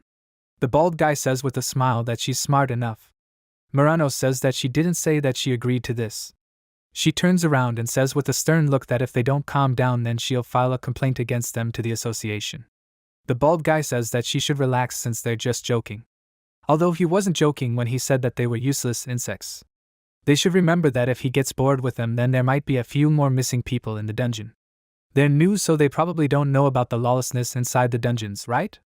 Another guy says that the crime rate has been increasing lately, so they better not anger them. The guy passes by him and says that he should finish this already. He walks towards the portal and says that it's time for them to earn money. After some time, they entered the dungeon and began to fight against the monster that attacked them. Hiroto looks at this and thinks that these hunters are C rank and they are quite experienced, so they will have no problems in battle. However, because of their habits, he cannot even be polite about them. They all heard loud cracking sounds and this immediately caught their attention. Suddenly, the ceiling of the cave began to collapse and this made everyone inside tense up. They begin to scream loudly in surprise and say that the ceiling is collapsing. What is even going on here? They should run after him. Hiroto survived the incident, holds Murano's hand and asks if she is okay. She agrees and thanks him for his help. The hunters hear loud noises from the monster, and it attracts their attention. They see a huge S-rank Hell Guardian Cerberus. The surprised hunters loudly ask what is this monster doing here? Isn't this dungeon difficulty B? One of them thinks that this is very bad. He needs to use these guys as bait, maybe then at least he will be able to survive. Hiroto calmly raises his hand and takes out his new sword from his inventory. He thinks this sword is called Genocide. The description said that it feeds on human blood and becomes stronger because of it. But how much power does this sword have now? He is going to find out in practice. After thinking some more, he changed his mind and lowered the sword. He seriously says that he will be bait, and they should take Murano and run from here. She is very surprised by his decision and looks at him with a puzzled look. The guy standing next to him says that he understands everything. This means that he decided to sacrifice himself to protect her. The bald guy takes her away by grabbing her hand, but she tries to resist to stay and fight with him. They all leave and say that they don't like this. They need to get out of here quickly. Hiroto looks at them, mentally apologizes to Murano and thinks that even though they came here to raise her level, she is no match for this monster now. He puts his backpack on the ground and thinks that there are no witnesses. Now he can give it his all. He turns around and notices that Cerberus ran very fast and appeared behind him. He opens one of his mouths, from which a strong flame is visible, and quickly runs towards him. Hiroto jumps and dodges the bite of this monster. He lands and slides on the ground for several meters. He looks at Cerberus and thinks that this monster is huge and its speed is incredible. Hiroto jumps very high again and the monster just watches from the ground.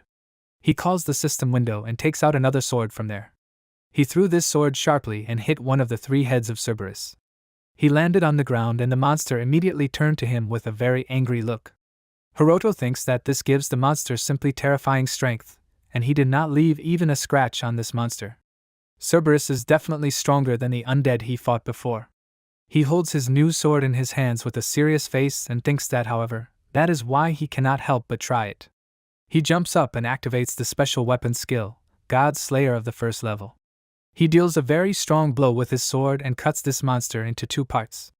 Hiroto stands next to the dead Cerberus, sees the split left by his strike and wonders, I wonder how many weapons exist inside the system?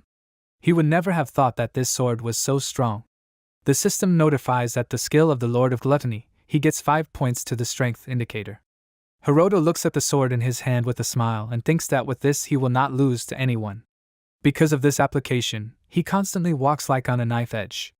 If you think about it, the sword was given to him just recently. Do they really think that without a sword he is no match for this Deathstalker? In other words, until he starts absorbing human blood, he has no chance of survival? He heard the sound of footsteps and suddenly turns around with a worried look.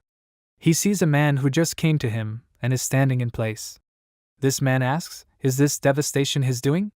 Hiroto wonders what he should do if he saw everything. Maybe he should try to talk to him? He tells him his name and asks what his name is. The man says that he apologizes for that, because it is rude to ask questions without even introducing yourself. His name is Murakami Shingo.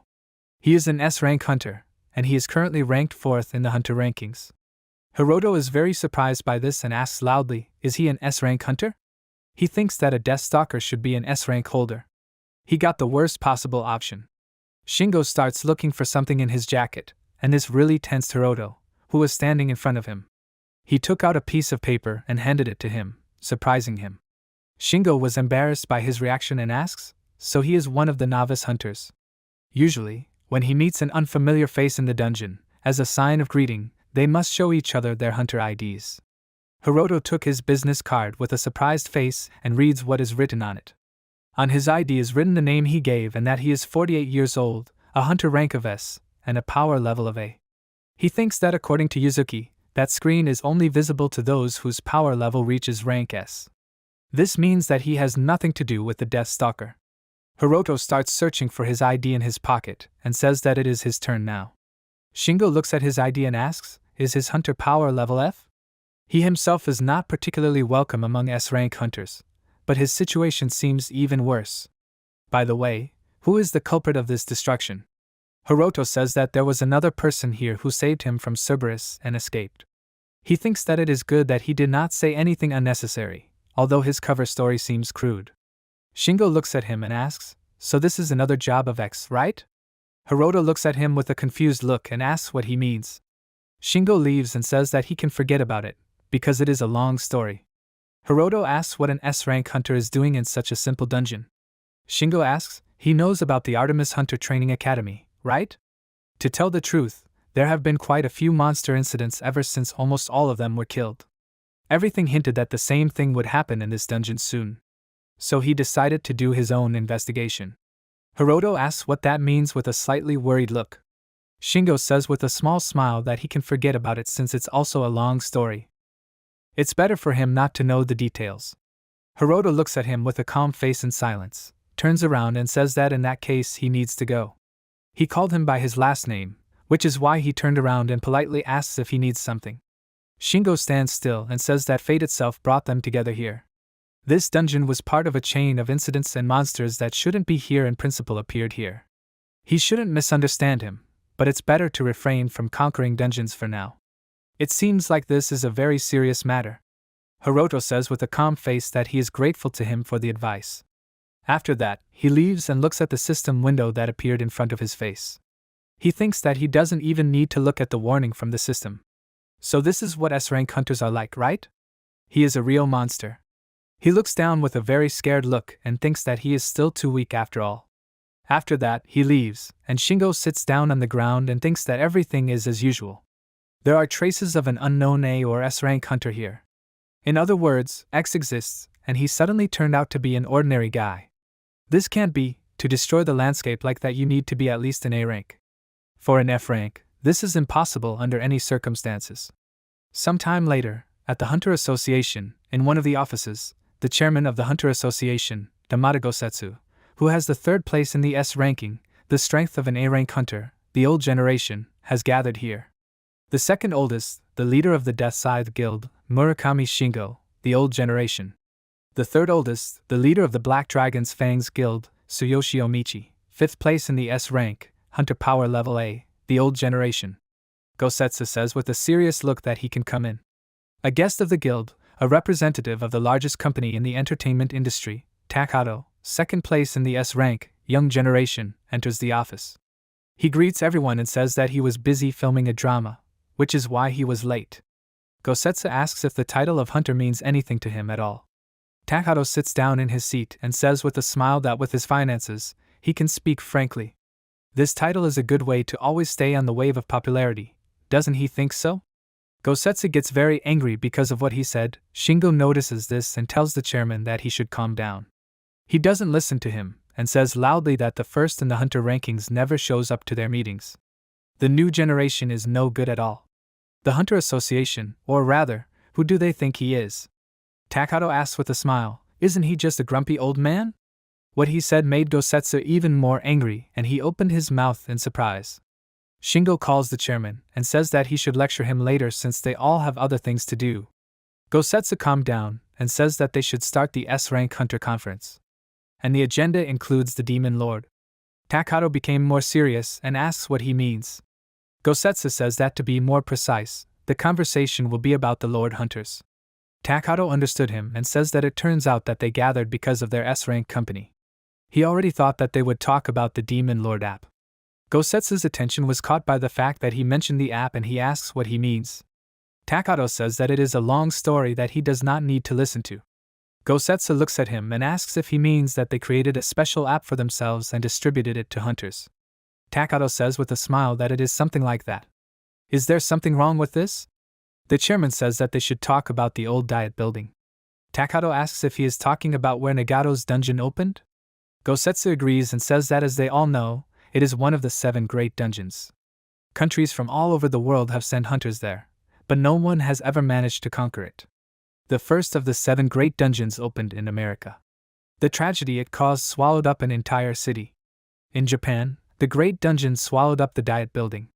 The honor of their country is at stake. This expedition must not fail.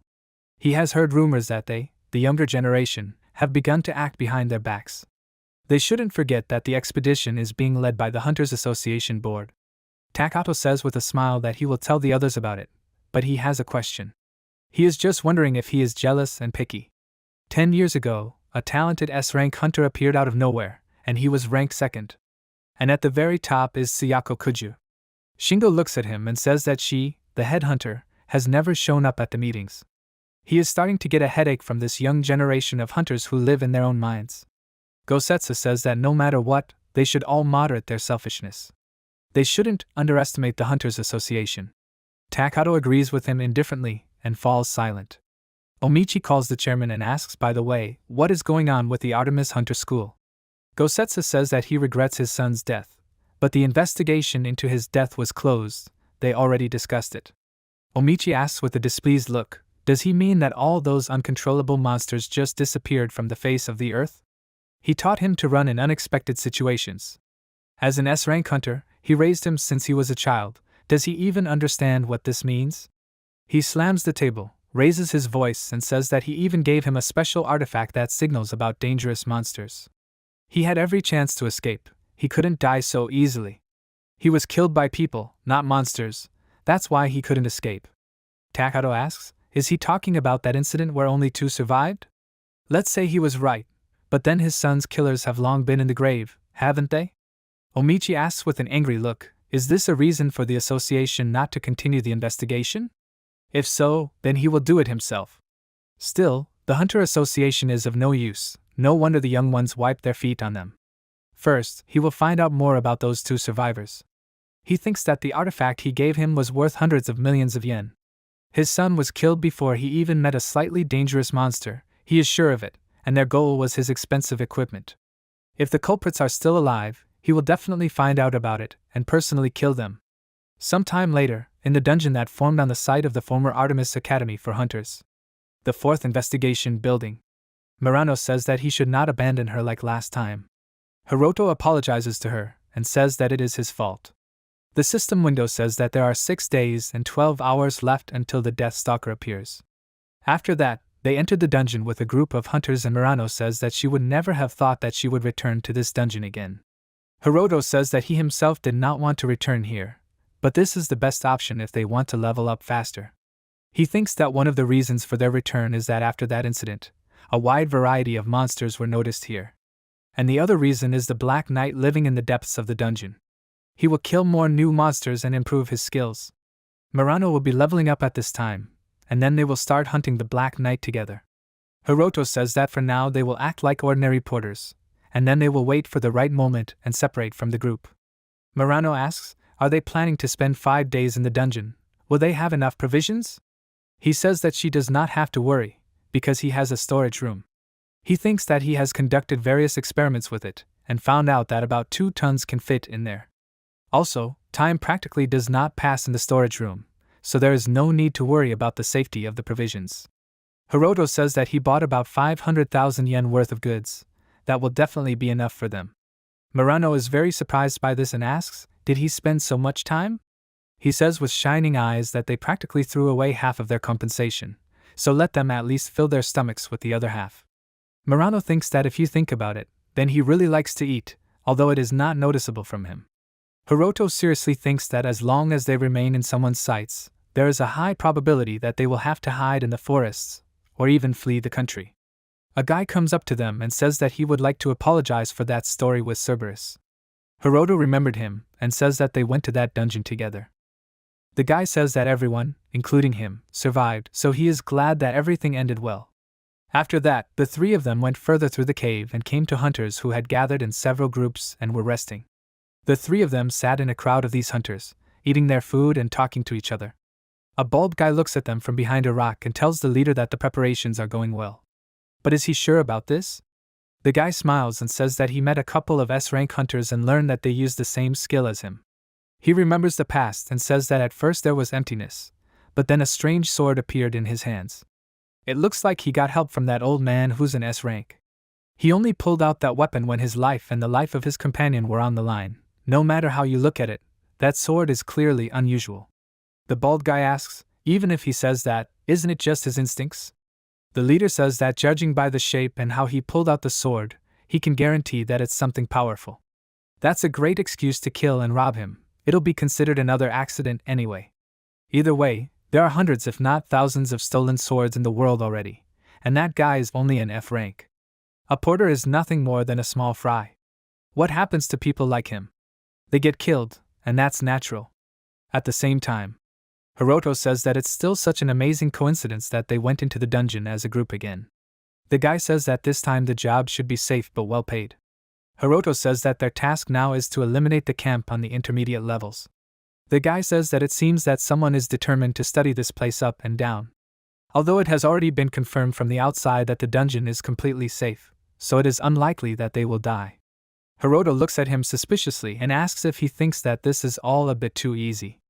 The guy says that the most dangerous thing in this place is a group of A-rank hunters who are currently exploring the lower floors. In the last incident, many B-rank hunters died here, so the prices have risen. Also, the target of their mission is in the safest area. Since their task is to protect the porters, they will be paid a lot of money for killing a couple of weak monsters. They need to reach the middle levels, set up a camp for explorers of the depths, and they will be able to leave.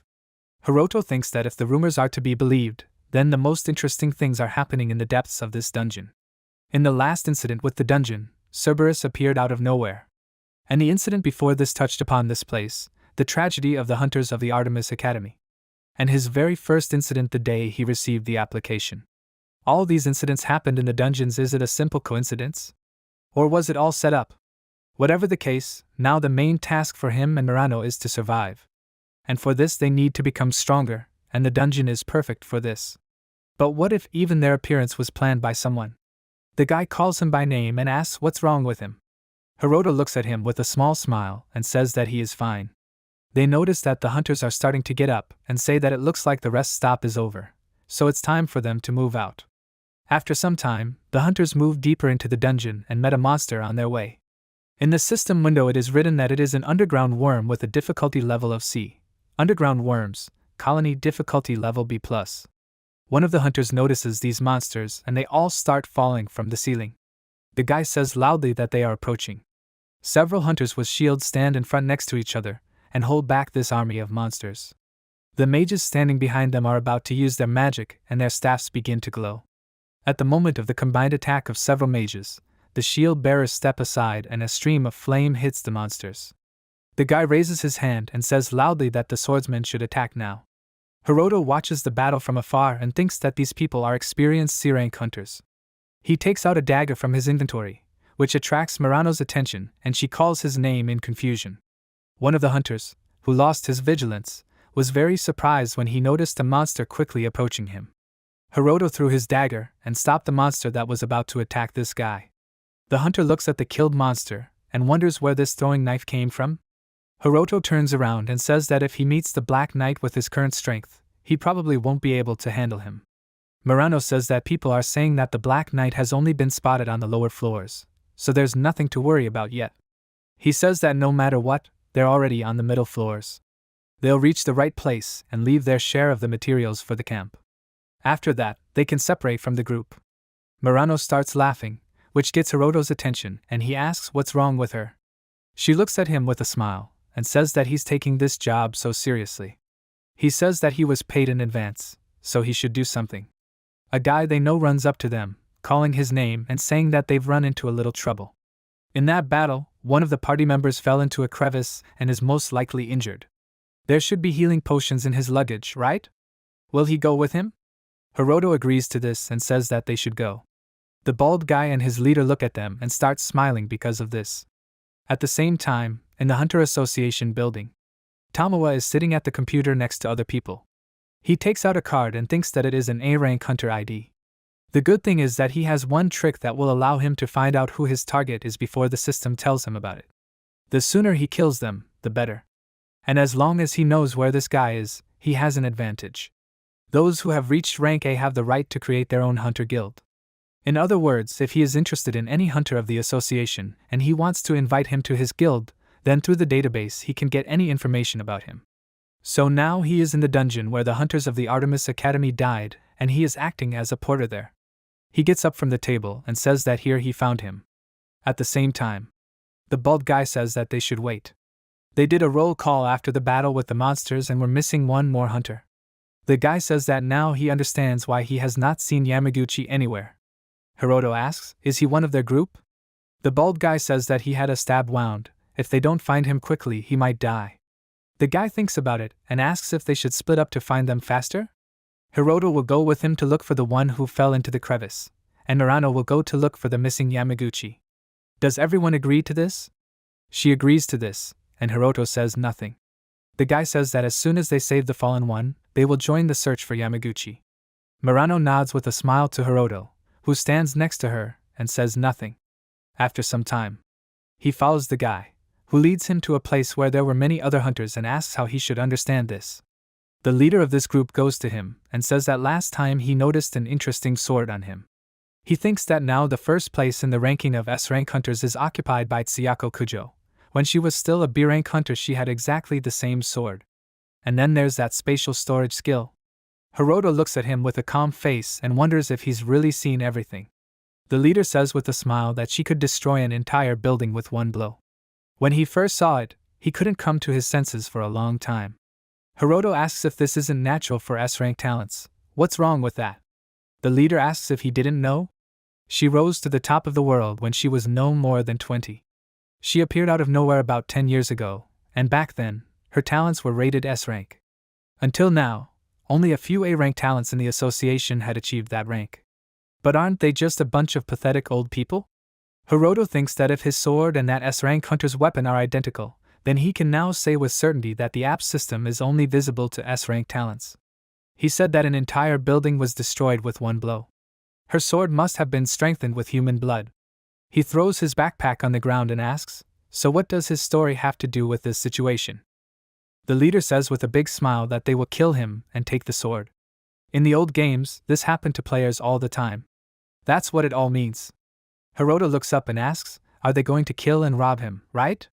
He looks at them with a scary look and asks how many people have they killed so far because of their greed? They all start smiling and their leader says that after 20, they stopped counting. Hiroto asks what are they going to do with Murano. The bald guy says with a smile that he still can't calm down. First, they will grab her. He is afraid that if someone tries her before him, the taste will not be the same. Hiroto turns to him sharply with an angry expression. He thinks that Murano is a martial artist. Even if she has skills that can kill instantly, her level and status are still low. He needs to hurry. Hiroto takes out his sword from his inventory and says that it looks like the app developers are doing everything they can to make him start killing. The leader looks at him with a tense expression and asks, "Did he just mention the app?" The hunters say that they should look at it. The sword really did appear out of nowhere. Hiroto starts releasing bright energy and says that in order to survive, he will kill, and if he has to kill them to strengthen his weapon, then he will do it. He opens his eyes with the sword in his hands and says that he is not a god or a merciful Buddha. People like them are more useful dead, so he is not going to hold back. The hunters ask loudly with surprised faces, "Is he not going to hold back? This funny low-class porter is just asking to be killed." In that case, they will not hold back either. Hiroto moves at such a high speed that he simply disappears from their sight. The hunters, surprised and worried by this, start looking around and trying to find him. One of them was very surprised when he saw Hiroto running towards him with a sword in his hands. He struck the guy in the head with the hilt of his sword and seriously injured him. He fell to the ground and started screaming loudly in pain while the surprised hunter said that this can't be. Doesn't he have an F-rank talent? His maximum level should be very low. Hiroto calmly stands still and says that they thought he was asking for death, but he has an excellent sword. He stands in a fighting stance and asks if they have any more questions. The worried hunter stands still and silently look at him. Hiroto strikes very hard and fast with his sword and breaks the other guy's sword, which surprised him very much. He takes advantage of the fact that the guy was distracted by this, runs up to him very quickly and delivers a strong knee to his face. He throws the guy to the ground and emits a frighteningly dark aura. Hiroto, with a blood-stained hand, asks if they still think he is not a danger to them. He delivers another strong blow with his sword, but his opponent manages to jump back. He says with a wide smile that even if he had a good sword 10 times over, he is still an F rank. They just need to hit him, and he will die. Hiroto immediately delivers another blow with his sword and cuts off his hand.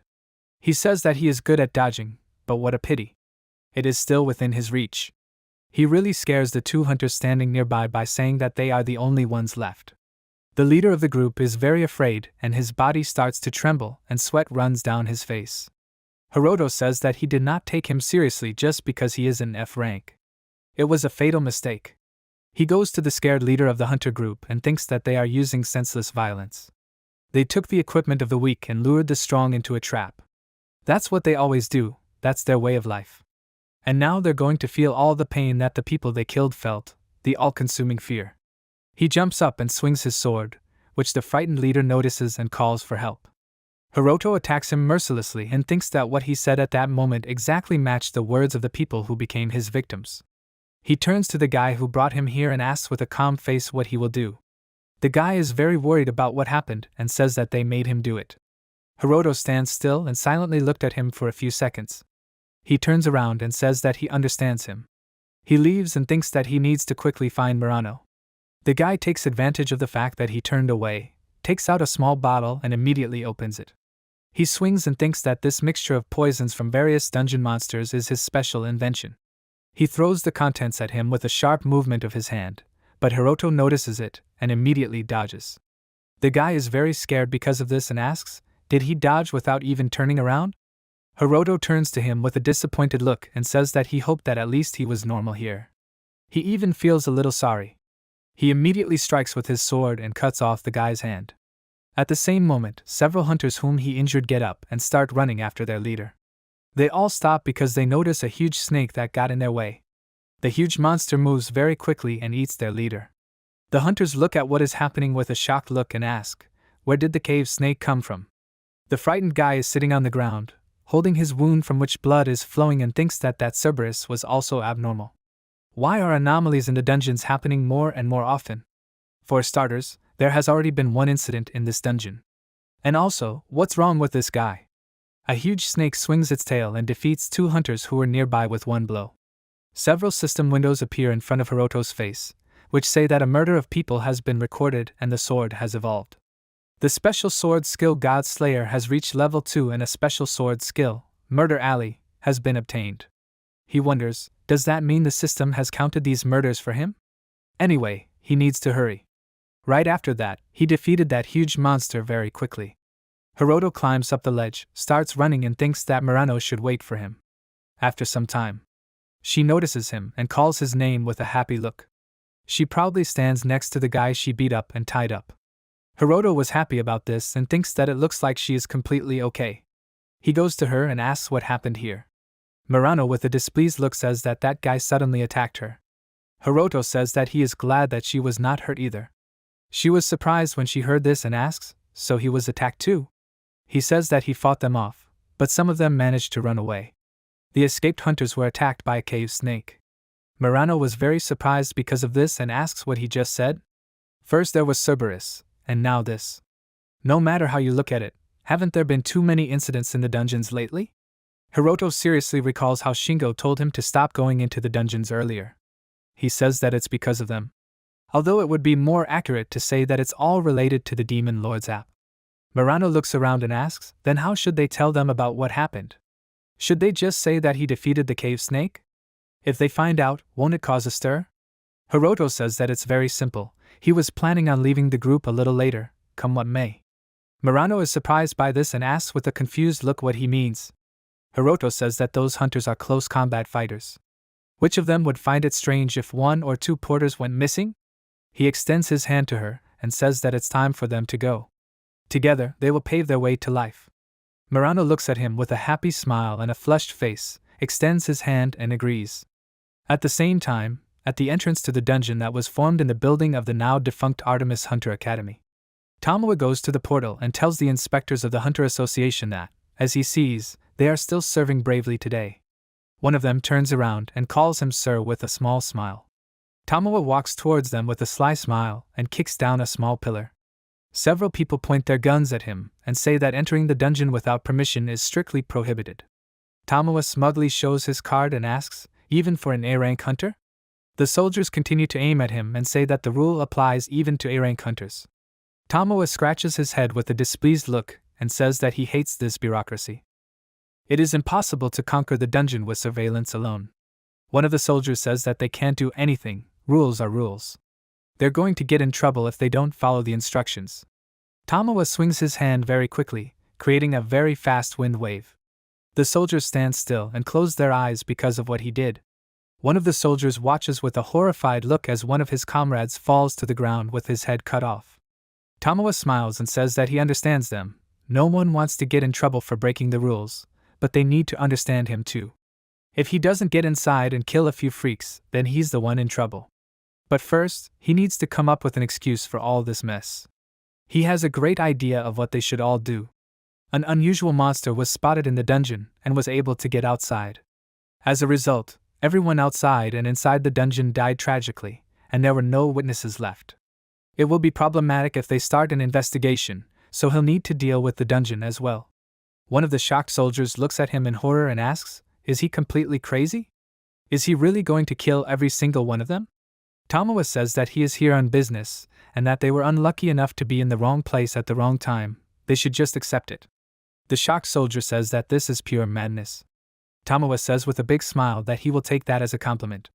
The soldier aims his gun at him and says that there are rank hunters inside, so he won't be able to deal with them that easily. Tomoe continues to smile and asks if there is only one A-rank person in there. He starts laughing loudly and says that he has been equal to an S rank for a long time now. He points to his necklace and says that it is all due to the power of his artifact. He grabs one of the soldiers by the head and loudly asks if a measly A rank can do anything against him. He kills the man and loudly says that it is time to start the party. Tamawa enters the dungeon and asks where his dear targets are. He is surprised that someone called his phone, and this gets his attention. He turns around and thinks, is there communication even in the dungeon? Although he is not that far from the entrance. Takato, it is one of the leaders of the ranking. What does he want from an A rank like him? He answers the phone and he asks, his name is Tamawa, right? He agrees and says that they met at the Demon Lord Hunter's meeting. Takato says with a smile that he wants to talk about the two he hunted. Tamawa gets tense because of this and thinks that, as always, he is well aware of everything that happens inside the system. Just how big is his information network? He asks, is there something wrong with this? Takato says that in general terms, he is a member of the Lord Hunters, which means his affairs concern them too. Tamawa asks what he means. He gets very angry, grits his teeth and asks, does he really want to steal his prey? At the same time, Hiroto stops and says that all this definitely smells bad. Murano stands behind him and asks what he is talking about. He says he is talking about the S-rank hunter. She asks if this is the one they told him about at the bottom of the cliff. Hiroto says there is a person with a sword that absorbs human blood, it is the same sword as his. And according to them, she is incredibly strong. He thinks that means that in the dungeons she has repeatedly killed people and absorbed their blood. He says her name is Tsuyako Kuju, the number 1 ranked hunter. This woman is dangerous. Sometime later at the research team's camp, Hiroto peeks out from behind a rock, looked at the hunters standing there and hid back. He says that work is work, he needs to do this. Murano says that it seems like he was not joking when he said that. Hiroto says that he gave them an advance after all. What about her? What is that potion in her hand? She says with a smile that she took it from that guy as payment for trying to attack her. She deserves compensation, right? Hiroto says that now it's time for them to go down to the lower levels, hunt monsters and level up their skills. They went on together, but he suddenly stopped and remembered the past. He calls Murano and says that he would like to talk about this potion. It instantly heals minor wounds, right? But there are more effective types that are said to have an effect even on internal diseases. Doesn't she find this strange? Murano looks at the potion in her hand and says that in theory, the potion should activate internal chakras, thereby starting the healing process of internal organs. He thinks that's not true. Hiroto says that potions are obtained from chests in dungeons or from the bodies of monsters. For everyone, this has become something natural. But first of all, who creates these potions?